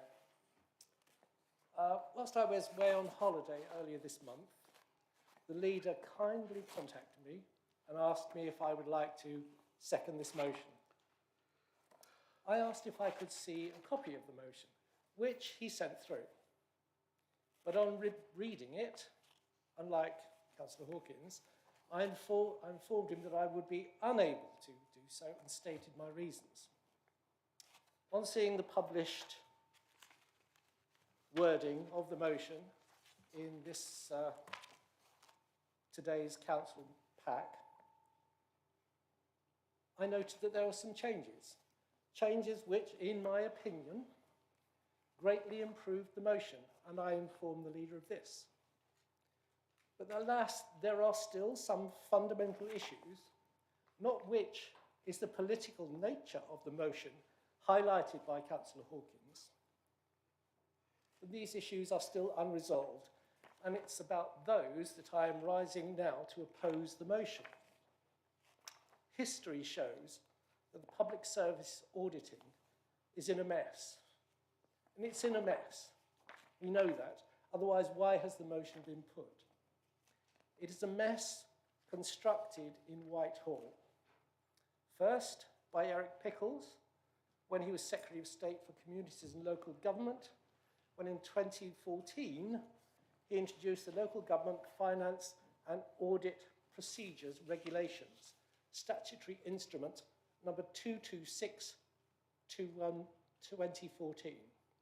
And secondly, by Sajid Javid, when as Secretary of State in 2016, he specified that Public Sector Auditing Appointments Limited, PSAA, be the appointing person for local authority audits from 2018-19.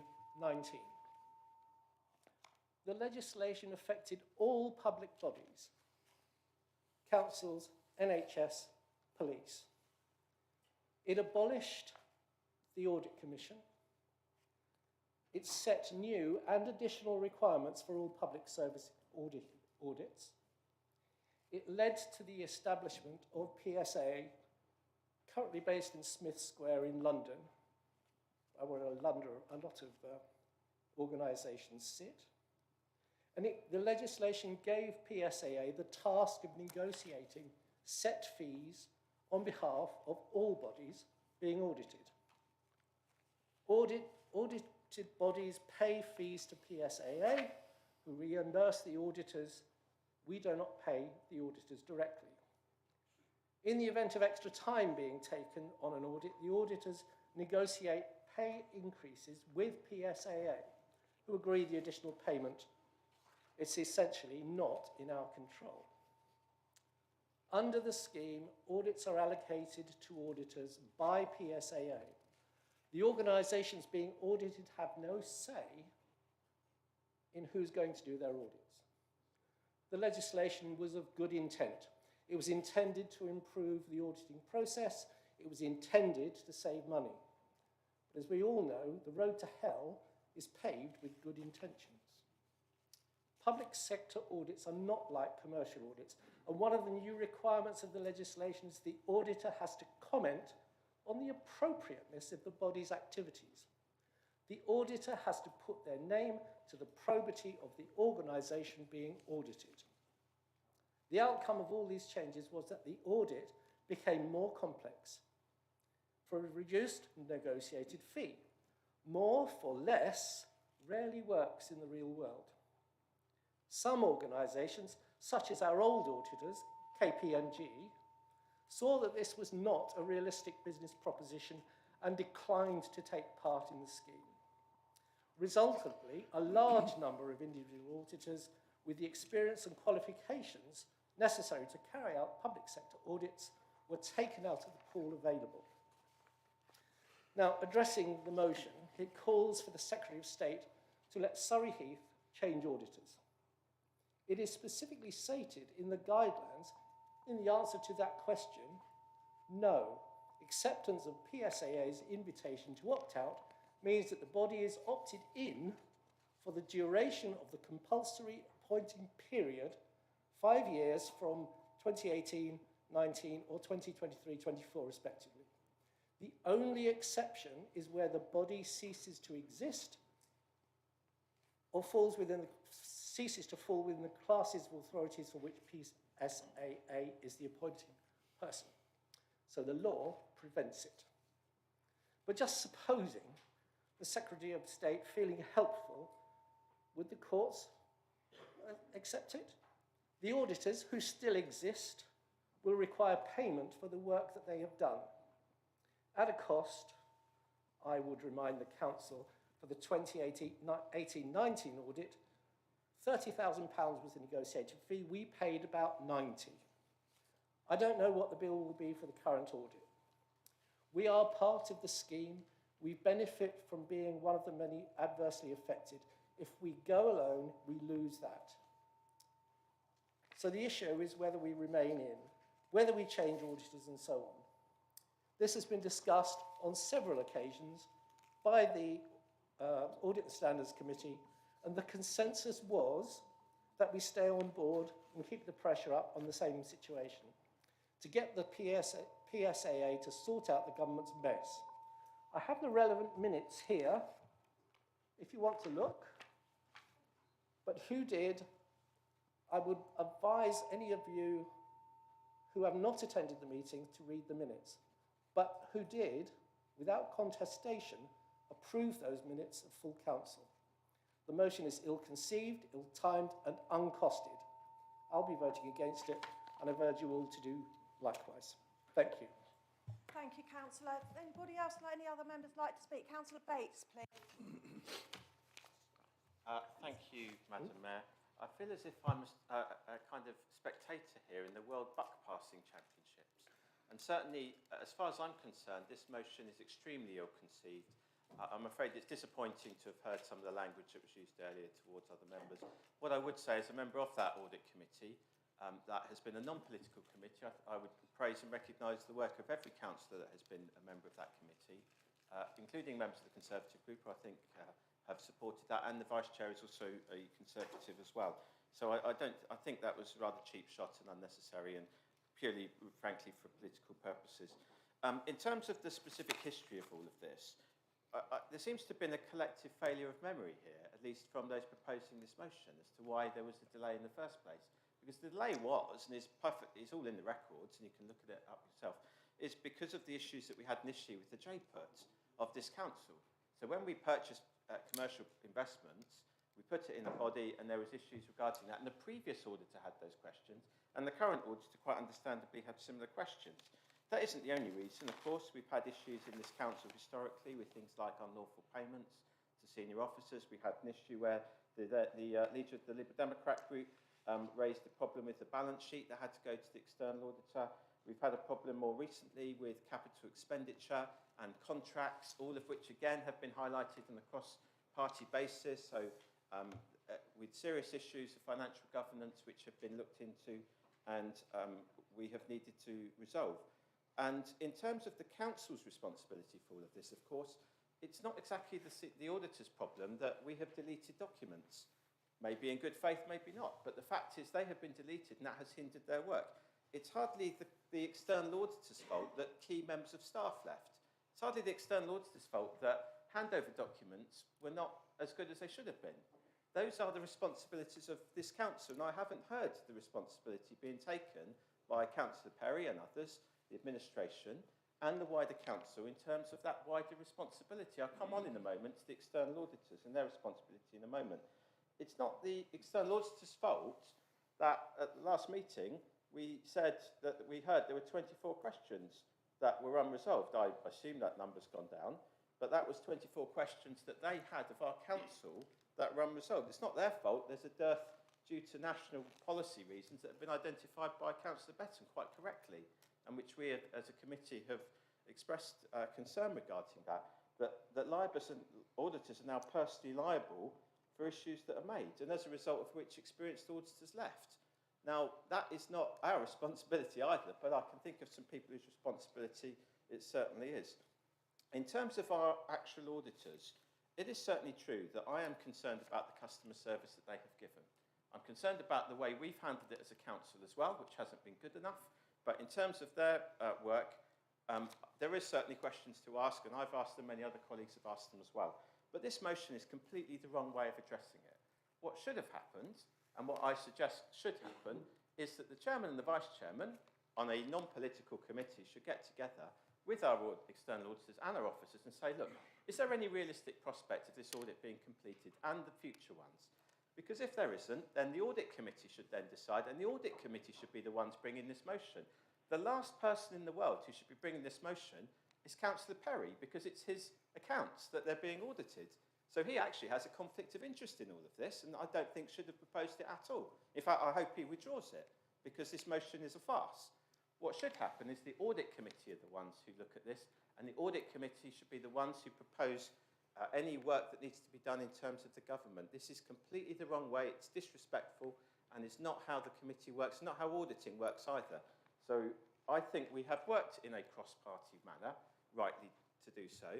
I know that it's election time and people are putting out things and everyone's getting upset and excitable. But the reality is process still matters and we need to do it properly, and this isn't the right way. So I will certainly be voting against this, and I hope you do withdraw your motion because it is completely wrong. Thank you, Councillor. Councillor Malvaganam, please. Thank you, Madam Mayor. I was quite surprised when I saw the text message from Councillor Betton when he was on holiday. And of course, I spoke to the leader and said, "You're playing politics here, Alan." And rightly so. And I did say we would not be supporting it at that time. I still hold that view. Because if you look at it, Councillor Perry, whom I have known for near enough 38 odd years so far, this has not been costed. Absolutely not costed. You know you can't change an auditor in between. Like Councillor Betton very clearly stated, you cannot change once you've signed up. Now, and also the fact that I told the leader that, I shall move away. I told the leader, instead of bringing this motion, wasting everyone's time, you should withdraw it, one. Secondly, he, as the leader, should be writing along with the other council leaders to the levelling up secretary.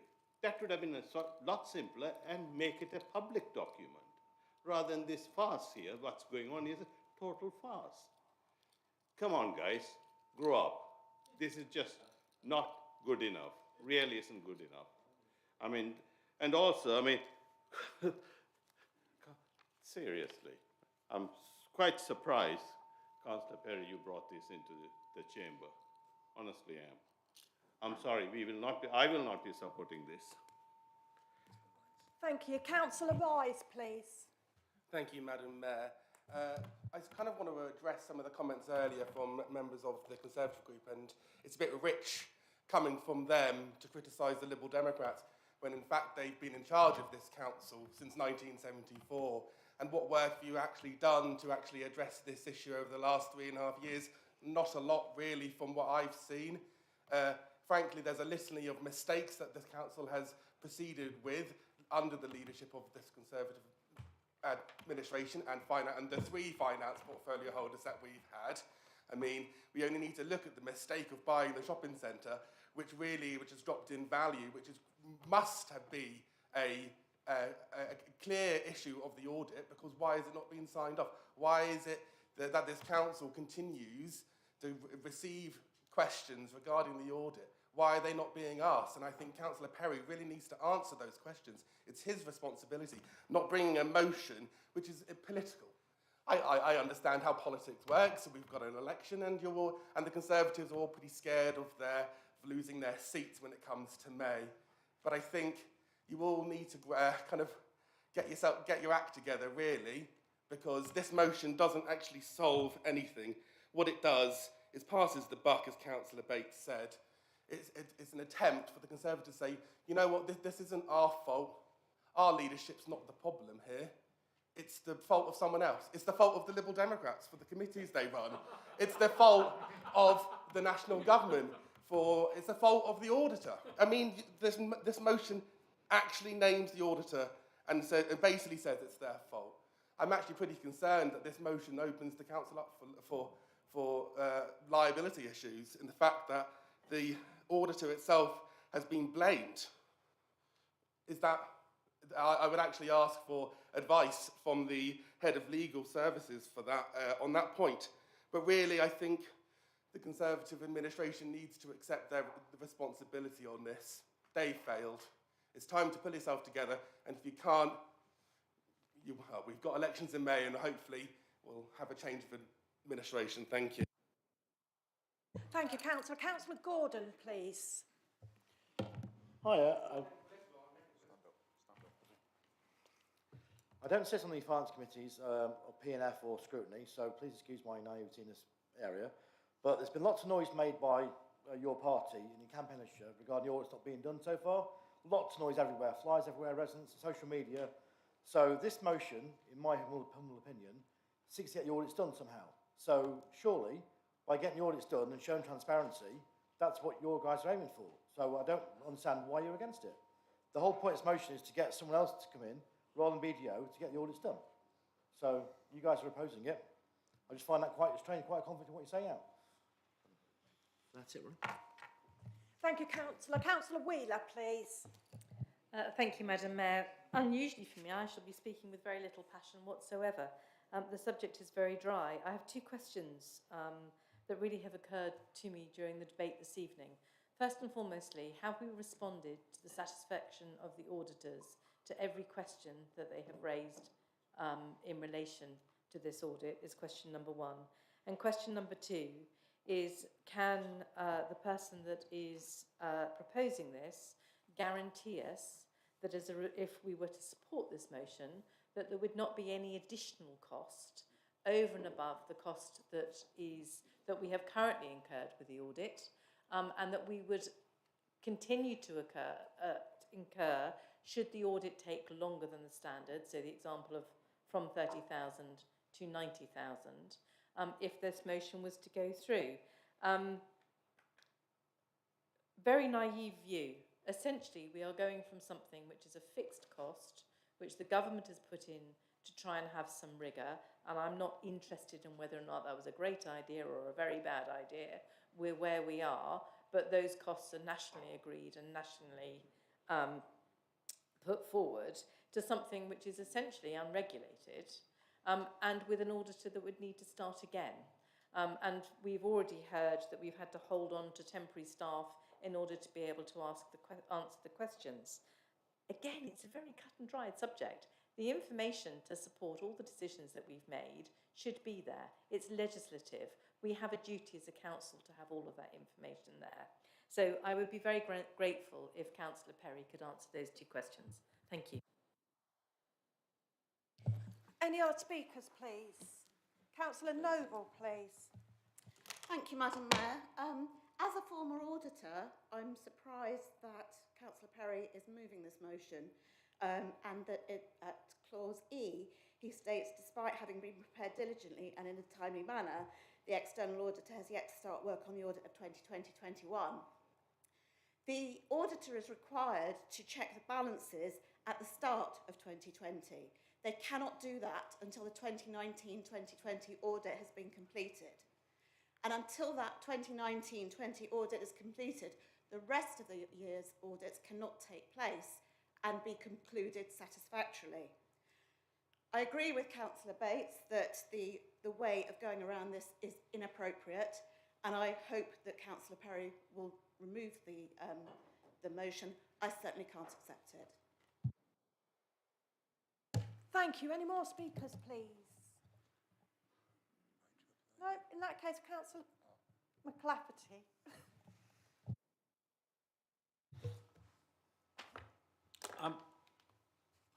Gosh, there's a lot of points to this. I think I'd like to kind of clear up the first one, because there seems to be there's certainly confusion in my mind. Some members are arguing that it's illegal or it's against the law to come out of the PSSA agreement. We can't do it. There's no point in writing to the Secretary of State asking. We're not allowed. And others are arguing that, so there's no point in writing the letter, and others are arguing that if we're granted the option, it will cost us more money, which there's a likelihood that it would. Right. I can tell you that we're confusing two slightly different things. This motion from Councillor Perry is asking me to write a letter to the Secretary of State. Right. That's the cost of this motion, the cost of writing a letter to the Secretary of State. If, and I'm advised, and we were advised, that the Secretary of State could give us permission to come out. Right? So it's not a pointless letter. We could, with a well-written letter, pointing out the problems that the auditors have caused us, that we could be given the option, and I think the wording is pretty clear, that it talks about giving us the option to change auditors. If we were given the option of changing auditors, it would come before this council again to say the officers would do a procurement process. We would look at what auditors cost versus what we've got now, and this council would weigh up how much the new cost would be versus what we've already spent or what our current auditors are saying they're going to do. So the cost of this motion is the cost of a letter. Any other expenditure would come before the council to decide whether it was worth it or not. Okay. There's a lot of talk and you know, asking the administration to own up. The reason, Councillor Betton, as you know, we didn't just, and you know, you were a long, long way away the other side of the world, and I appreciate the fact that you gave me the time and we corresponded about the motion. And you made some very good points in your reply back to me. And I passed those to Councillor Perry, and he agreed that some of those points that you made should be incorporated into the motion. So that's why the motion changed. It is actually due to a conversation with you. I think it comes down to, did this council and its officers at the time, and by definition the administration, did we do a good enough job, or are we doing a good enough job with the audit from 2019-2020? Right? The JPUT and the onshoring of that is by definition a very complicated thing. It had been handled a certain way by our previous auditors and had been accepted perfectly well. And our new auditors chose to look at it a different way. And of course that caused a level of difficulty and complexity. We had, and I think it says in the motion, that we had staff turnover. I'm not sure about documents that we're talking about were lost, etc., but there were certainly some issues with staff turnover and getting the reports that were required. And when we're asked, have all the answers been, or all the questions been answered, the answer to that is actually multiple times. They have asked all of their questions, and we've answered all of their questions. And then weeks or months later, they've come back with more questions. And we've answered those questions. And weeks and months later, they've come back with more questions. So the issue is, I think it's right that there was difficulties that have been outlined, that at the beginning of the time when we were doing when the audit was there. But we're talking about 3 years ago. We're talking about the auditors have still taken 3 years and we still do not have a date. Whether it's the Audit and Standards Committee haven't got a date, the finance portfolio holder, the officers, the finance director, we still don't have any kind of definitive date. Have we had definitive dates in the past? Yes, we have, multiple times. We will be starting on this date. You can count on it. It's only 3 months from now. 3 months arrives and they say, oh, sorry, we're doing other things. It'll be another 4 months from now. Why didn't we get together with the chair and vice chair of the audit committee and them to put in a motion? We're talking about 3 years. You know, anyone could have thought of putting in a motion. It's not up to the administration to go to the chairs of committees and suggest they do. All right. I think there's one final thing that nobody's talking about. I would actually be more receptive to the criticism if this was Surrey Heath, and it was only Surrey Heath that was suffering with this. But something like 43% of local councils didn't get their books audited on time. Right? And as my colleague says, different administrations. Right? That doesn't make us squeaky clean and all the rest of it. What it makes us is part of a group that has a problem. And I believe Councillor Perry's motion is trying to take some action that could do it. This motion says, can this council instruct the leader to write to the Secretary of State asking for permission to opt out if we choose to? All right? When I talked to Councillor Malvaginam about this, as he said, I was confused because a letter coming from me via this motion was bad, but a letter coming from all the group leaders together was good. I didn't see the subtle difference there. Okay? So I can understand people's angst. I understand, you know, we're just off the election and people are, you know, accusing other people of politicising things. What I believe this motion is about is asking me to write to the Secretary of State to give us an option to try and get our books audited. None of us in this room feel that it's acceptable that our books haven't been audited by an external auditor since 2020. And this motion is trying to do something about that. Right? Rightly or wrongly, it's trying to do something about it. Right? I will be, no surprise, I will be supporting the motion, but that's what I have to say. I think it's a genuine attempt to try and break what is just a deadlock that many, many other councils are suffering from. Thank you. Thank you, Leader. Is there anybody else who'd like to speak, please? Councillor Galliford, please. Thank you, Madam Mayor. Let's just assume we're a couple of months ahead of ourselves, that the letter has been sent, that permission has been granted, that we can seek auditors outside of the PSAA list. How confident are we that those auditors are available to us and will be able to do the job in a timely fashion? Thank you.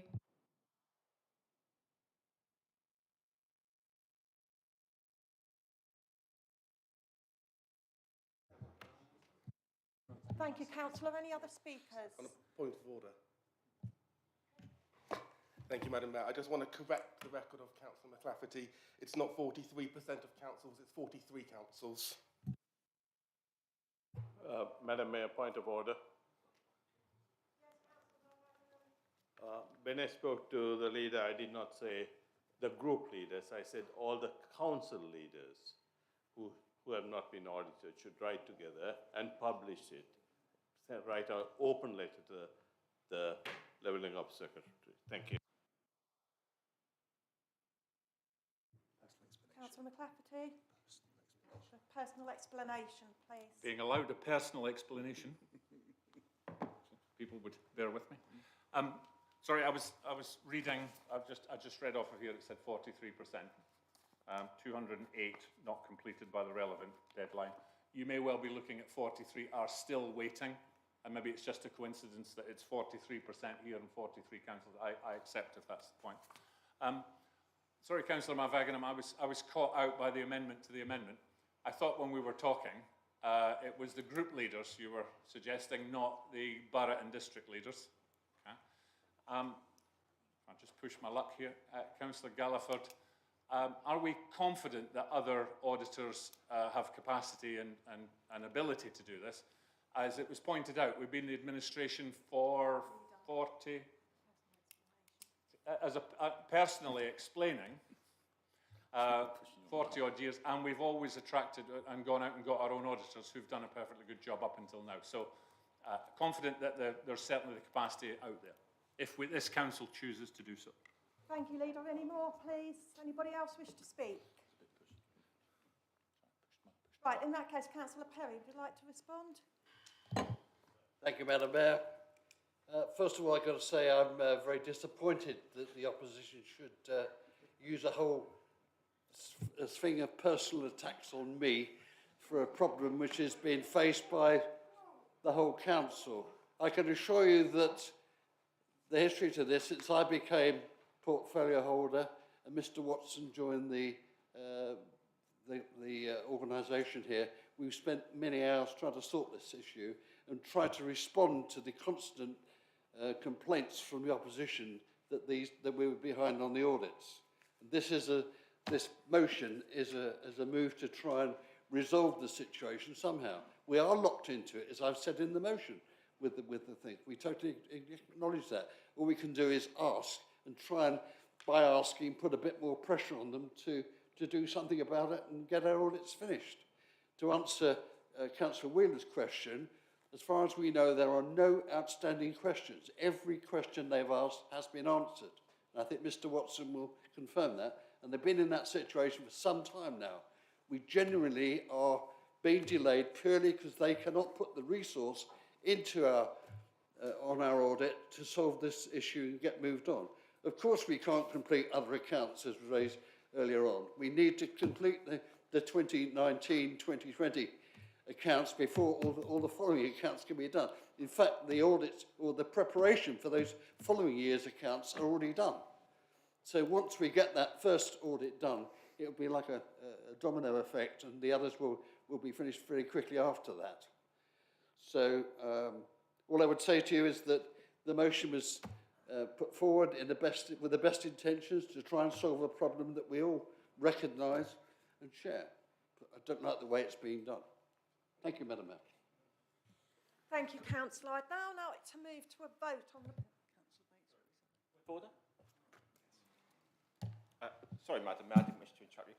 May I ask for a recorded vote or roll call vote, please, on this? I think the public have a right to know. Yes, have you got two other councillors I don't know who'd if like I'm to sure I support probably it? have. I think Councillor Wheeler yes, and great, Councillor fantastic. Page, I think please. the public deserve the right to know who's going to vote on this. Right, in that case, we are going to, again, the monitoring officer will read out names and councillors need to indicate whether they are in favour, against or abstaining, please. Thank you, members. So I'm doing it on behalf of the monitoring officer. So Councillor Dan Adams. For. Councillor Graham Alloway. For. Councillor Rodney Bates. Against. Councillor Cliff Betton. Against. Councillor Stuart Black. For. Councillor Richard Brooks. For. Councillor Sarah Drain-Croke. Councillor Vivian Chapman. For. Councillor Paul Deach. Councillor Colin Dugan. Councillor Sharon Galliford. Against. Councillor Sean Garrett. For. Councillor Mark Warden. Councillor Edward Hawkins. For. Councillor Josephine Hawkins. For. Councillor David Lewis. For. Okay, Councillor Alan McClafferty. For. Councillor Emma J. McGrath. Councillor Charlotte Morley. For. Councillor Sashi Marvagnam. Against. Councillor Liz Noble. Councillor Adrian Page. For. Councillor Robin Perry. For. Councillor Darryl Ratteram. For. Councillor Morgan Rise. Councillor Graham Tapper. Against. Councillor Pat Tedder. Councillor Victoria Wheeler. Against. Councillor Helen Whitcroft. Against. Councillor Valerie White. For.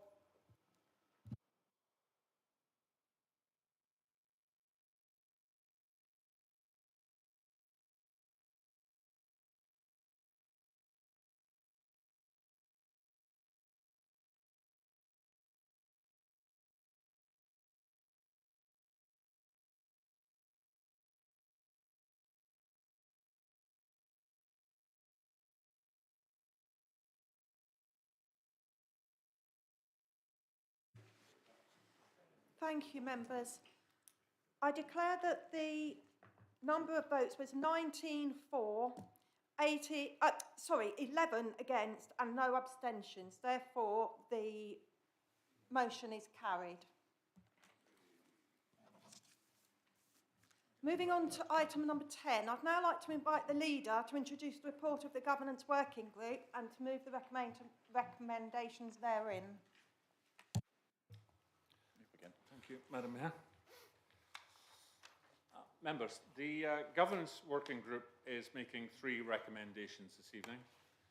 We reviewed the ICT Code of Practice, and while it does not address some of the shortfalls in the current use of tablets by members, which we have discussed in this chamber a number of times, it does address them by referencing the fact that members will be furnished with laptops next term rather than iPads.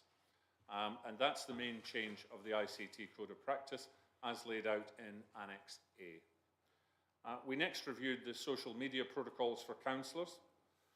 It's widely known that politicians are given greater scope for free speech than many others in society, but it was felt that councillors, particularly new councillors, would benefit from having an expected standard of behaviour regarding social media, and these are laid out in Annex B. Finally, the protocol for appointing and the actual role of honorary alderman woman has been formalised and laid out in Annex C, along with the protocol for appointing free men and free women of the borough, which is an ability the council has to give recognition to those individuals making significant contribution to our borough. I therefore move the recommendations small 1, 2 and 3 in the report. Thank you, Madam Mayor. Thank you, Leader. Do you have a seconder, please? Councillor Malbagnan, thank you. Do you have any? Thank you, Madam Mayor. I would like to second that, please. Thank you. Members, do you have any comments? Councillor Tapper, please. Thank you, Madam Mayor. I'd just like to ask a question, if the leader can answer. I'm interested to hear that we are swapping from iPads to laptops. Can he tell me whether or not a decision has been made as to whether these are going to be Apple-based platforms or Windows-based platforms, or even Linux-based platforms? Thank you. Councillor Garrett, please, as the portfolio holder. Thank you, Madam Mayor. I can confirm that it is one of these. I'm currently trialling it. It's not an Apple. It will be a Dell Windows. I'm currently trialling it to make sure it does what we need it to do. Thank you. Thank you. Any other comments, please? So is that agreed, members? Agreed. Moving on then to item number 11, I'm advised that 5 questions have been received from members of the public under Council Procedure Rule 10. We have received the questions from 3 members of the public. Public speaking rules would normally require members of the public asking more than 1 question to prioritise a first question. This is so that everyone can have a chance to ask at least 1 question in the allocated 30 minutes. However, we have judged that all 5 questions can be asked within the time frame, so I will be taking them in the order received. I will therefore be taking the questions in this order. Both questions from Mr. Bain, both questions from Mr. Lee, and finally, the question from Mr. Hodges-Long. So, question 1, Mr. Bain, would you like to come and read out your first question, please?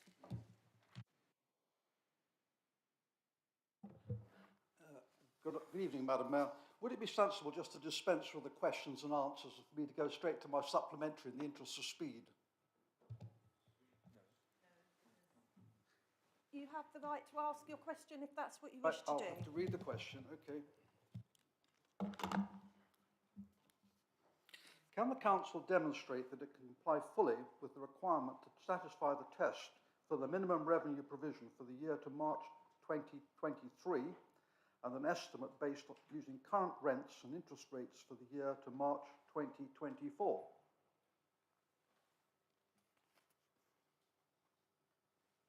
Thank you. I'm advised that the Finance and Customer Services portfolio holder will respond to the question. Councillor Perry, please. Thank you, Madam Mayor. Yes, this is a short answer. At the close of this financial year, the Council believes that it will be able to demonstrate it has made the correct minimum revenue provision, MRP, for the year to 31 March 23.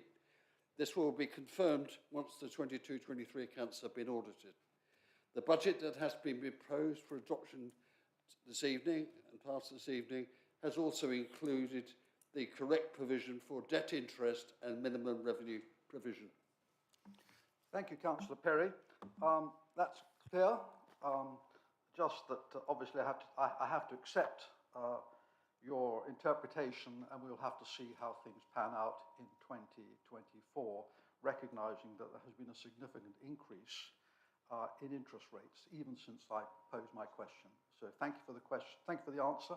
I'll move on to question 2.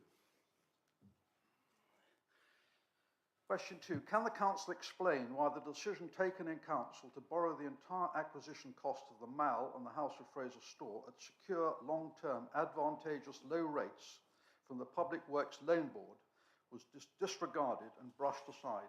Who decided that the policy would not be followed, but instead the Council would resort to playing the risky short-term money markets? Who authorised it, and was it properly authorised?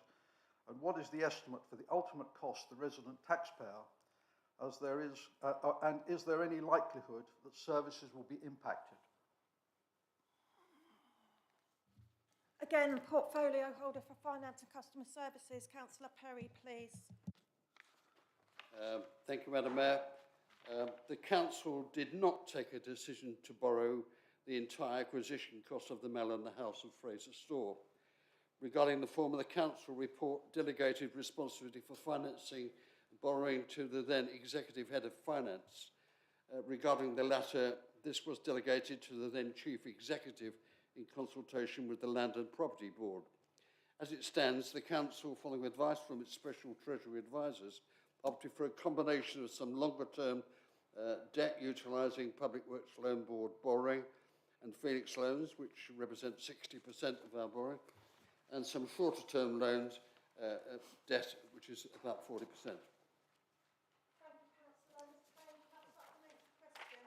Yes, I would like to ask a question, because one of the proposers of the deal to buy the retail portfolio is sitting in the chamber tonight, Councillor Richard Brooks. And about 6 weeks ago, I asked in Council whether the papers which were provided for the benefit of the members when they adopted the policy could be provided and circulated. With the support of Councillor Bates and Councillor Malvagaman, I was given a copy of the briefing papers, which clearly demonstrated that the rate of interest expected to be paid in relation to the acquisition of those two assets was around about 2.19%. And subsequently, the members of the public were told that the borrowings would be long-term for 40 years at a rate of around about 2.5%. So I just want to point out to this Council that had the Council done what all property companies do and look at the funding as being as important as the property, this Council would, over the course of the Phoenix Life loan, save itself something like £13.6 million had it done what was intended at the time, and in regard to the floating rate debt, would have saved itself at current interest rates. There's no reason to believe that the rates of 4% will be in place for the rest of the borrowing. That will be £60 million.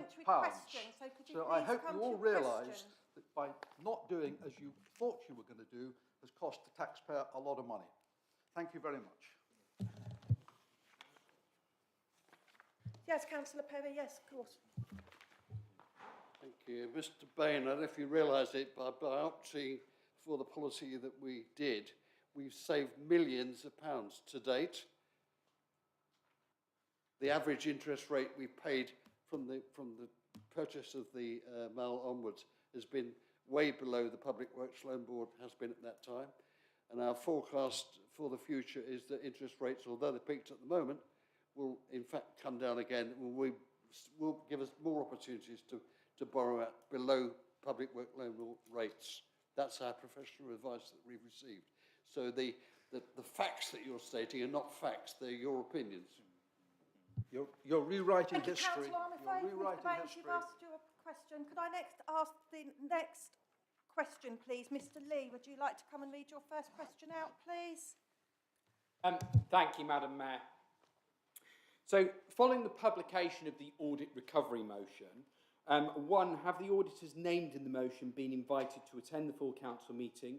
And if yes, will they be afforded the opportunity to speak and or answer questions? Was legal advice sought prior to the publication of the motion? Was the legal advice followed by Councillor Perry? And that's to the Leader of the Council. Thank you, Mr Lee. The Leader will respond to that question. Thank you, Mr Lee. So there's three parts, there's three questions there. The formal procedure relating to motions at full council doesn't provide scope for other external parties to join the debate or provide commentary or respond to questions. It's for the council only, and therefore they were not invited to attend. However, the council's external auditors have already presented at the Council Audit and Standards Committee on several occasions and have been afforded the opportunity to speak with members of the committee and answer their questions. The Council's auditors have set out on several occasions the primary reasons that they have been unable to complete the audit of accounts for this and other councils, and this I believe is already well understood. This primarily relates to their staffing capacity.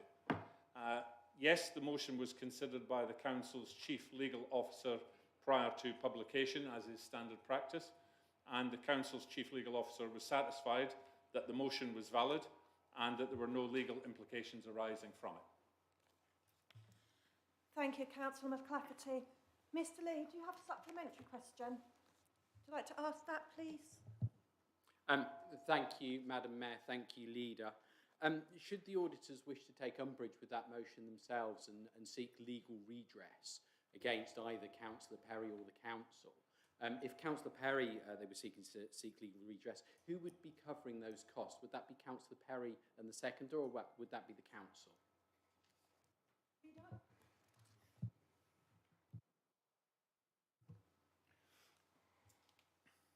If, in the unlikely, and I guess we might be looking for a headline here, in the extremely unlikely position that the BDO would decide to take legal action against the council or Councillor Perry, it would of course be the council that would expend the time that our legal officer would be spending on that.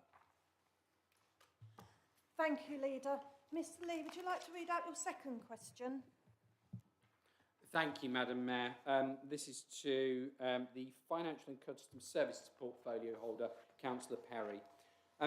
Please provide the exact circumstances of the 2019-20 audit being missed. This could include errors and omissions by officers, disagreements on investment asset values, failure of national government policy on audit, and failure by the external auditor. Thank you, Mr Lee. Councillor Perry. Thank you, Madam Mayor. As has already been said this evening, I can start by confirming that the audit for the Council's 1920 accounts has been underway since autumn 2020. The issue is that the audit work associated with that has not been completed. The 1920 accounts were due to be audited after close down of the financial year 31 March 2020.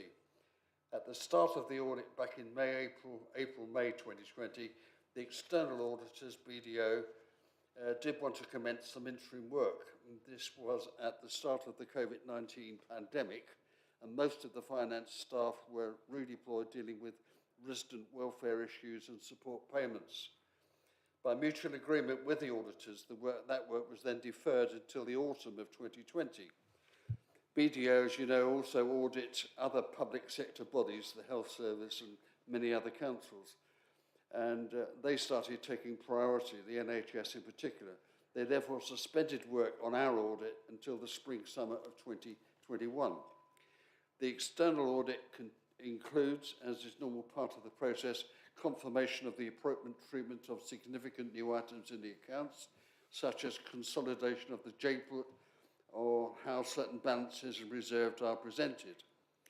In relation to agreement on asset values, these are provided by the Council's professional external valuers and are generally accepted as being accurate and in accordance with the Royal Institute of Chartered Surveyors Red Book guidance. The Council's Section 151 officer is not aware of any substantive manners in the accounts that are prevented the audit from being concluded. The overreaching reason that the audit work has not yet been completed in Surrey Heath and in other councils in Surrey and across the country is the lack of capacity that exists within the local government audit sector, which includes the capacity of our own external auditor, BDO. This is something that has been written about extensively in the national media and has been acknowledged by BDO themselves. Although there is regular contact between BDO and the Council's finance team, once again, the external auditor's other commitments meant that they could not provide dedicated research until late in the year, November 22. The auditor's work on NHS accounts in 2022 was further extended due to a change in accounting policy, which referred to earlier on, and which extended the workload of BDO public sector team. Central government priorities meant that NHS audits had to be completed before any further work on the outstanding local government audits, of which there are many, were complete. BDO has also unfortunately had gaps in their team due to sickness of key personnel. The Council believes that it has answered and addressed all audit queries that have been raised through the audit process and is continuing to wait for either the audit to be concluded or any supplementary queries to be raised. Thank you. Thank you, Councillor. Mrs. Lee, do you have a supplementary question? Thank you, Madam Mayor. Thank you, Councillor Perry. In the final paragraph, are you expecting any further questions from the auditors? And would you be able to share the final set of questions and answers to the auditors? Councillor Perry? Sorry, Mr. Lee, would you mind repeating that, please? My apologies, Madam Mayor. Are you confident that there are no further questions to come from the auditors on the accounts? And are you able to share a copy of the final set of questions as you see it that the auditor has sent to you and the answers that have been sent back? A bit of the impossible question there. We don't know whether they're going to ask any more questions. All I can say that every question they've asked so far we have answered. And we're waiting for them to come in and complete the audit.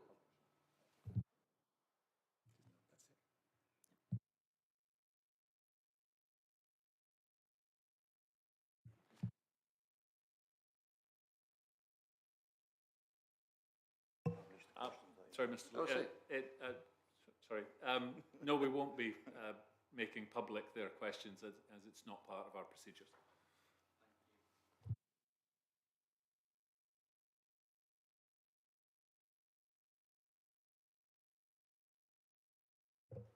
I will, thank you.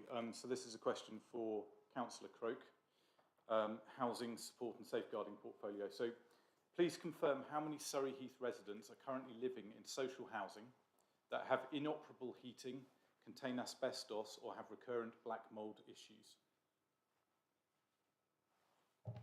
Councillor Croke, please. Thank you, Mr Hodges-Long. No one in Surrey Heath or anywhere else in the country living in social housing should have to face inoperable heating, live in homes containing unsafe asbestos, or live with ongoing damp and mould problems. Any such cases that come to the Council's attention are promptly reported to the relevant housing association for action. Although many councils in the country own their own housing stock, in Surrey Heath, social housing is owned and managed by housing associations.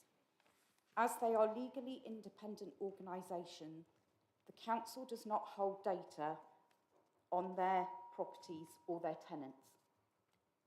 While I can understand some thinking this is a local council function, the performance of housing associations is overseen by the regulator of social housing, a public body whose remit is to ensure the social housing sector is viable, efficient and well governed, and able to deliver and maintain homes to an appropriate standard. As part of this regulation, housing associations are subject to an inspection regime to ensure that they are meeting national standards. I'm pleased to see the Social Housing Regulation Bill is currently going through Parliament with the aim to further improve the standards in social housing and to increase the accountability of landlords. This includes new requirements that landlords fix reported health hazards within specific timeframes. Thank you, Councillor. Mr Hodges-Long, would you like to ask a supplementary question? Yes, please. Thank you, Councillor Craig, for your answer. So now we have established what Surrey Heath Borough Council doesn't know about the housing stock it doesn't own. Perhaps I can turn to the social housing stock the council does own. Specifically North Court, in Councillors McLafferty and Dugan's St Michael's Ward. Long-suffering North Court shared ownership residents and tenants are stuck in unsafe and unsellable flats due to the post-Grenfell building safety crisis. They await remediation works to start, at a date as yet unknown, at a cost per leaseholder as yet unknown. They are broken and at the end of their tethers. Councillor Croke, please could you give an update on the 13 specific questions and requests for help submitted to the CEO, Head of Planning and Head of Legal on December the 8th, 2022. Following a meeting online with one of the residents' representatives and the officers I've just mentioned. Thank you.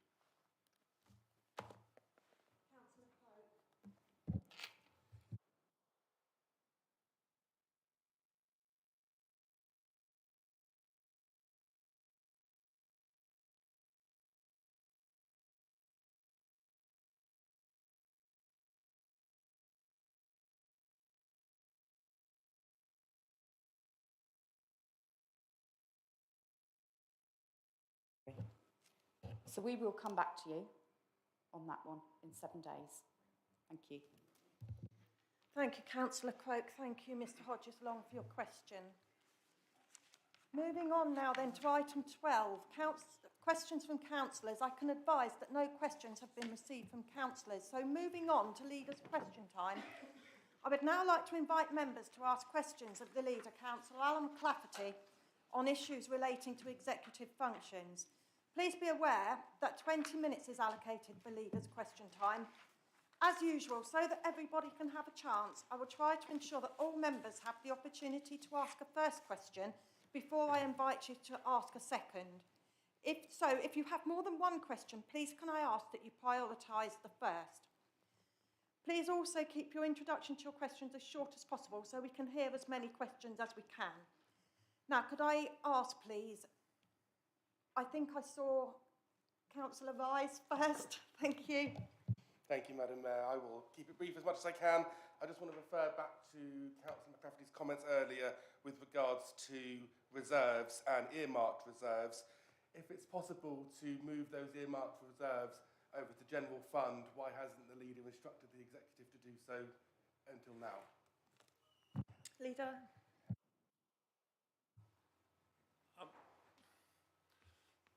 Because there's been no need to do it up until now.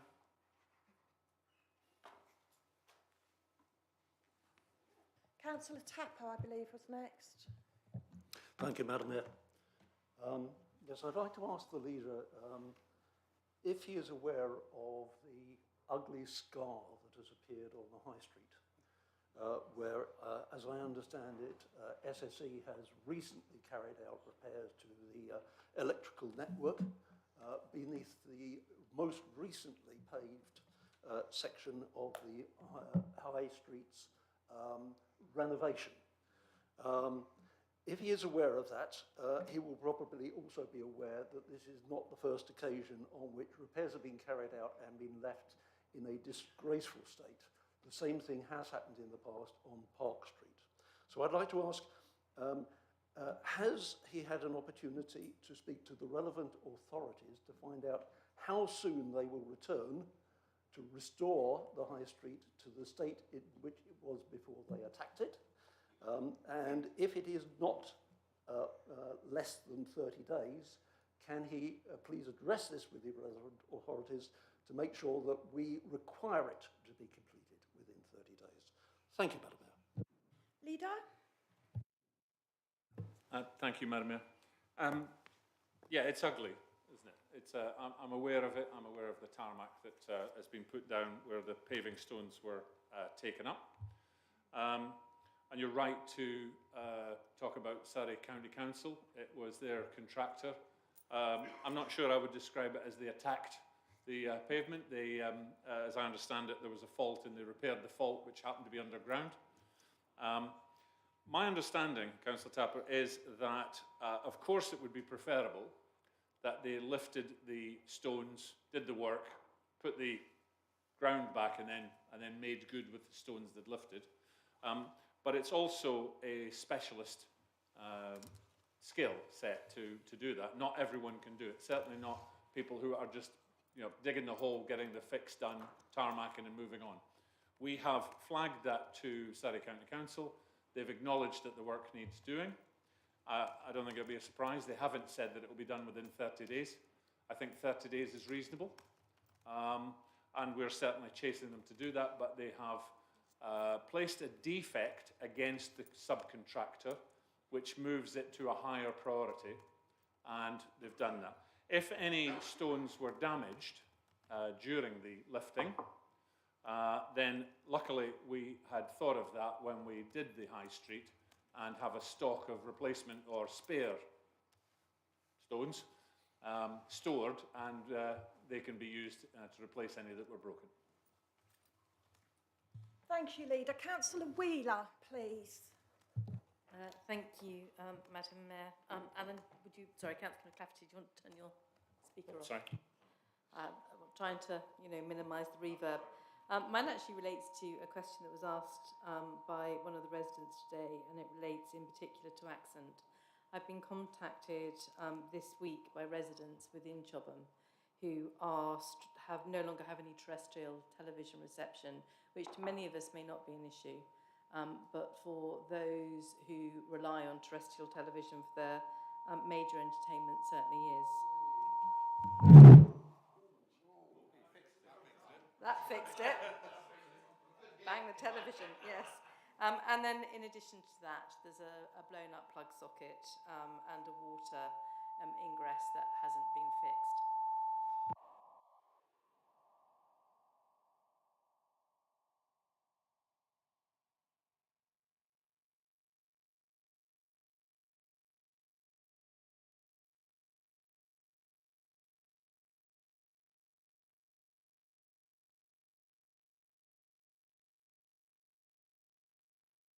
Leader?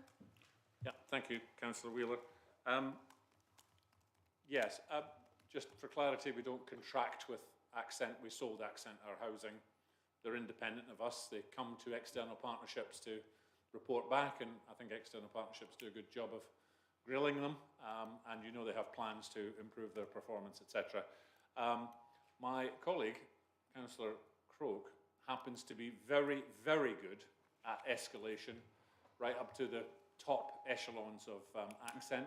And if you would be kind enough to give her the address, etc., and the list of issues, my resident Rottweiler will be right on it. Thank you. I will just confirm with the residents in concern of GDPR, and then I'll do so. Thank you. Would you like to make a comment on that note? Rottweiler. As Rottweiler. Yeah. Trust me, I will take it further. Members, have any more questions for the leader, please?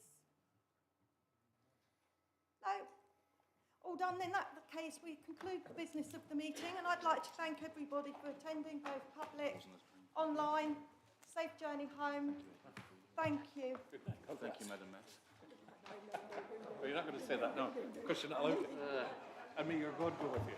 Where's your mace, man? Oh, there he is. As if by magic.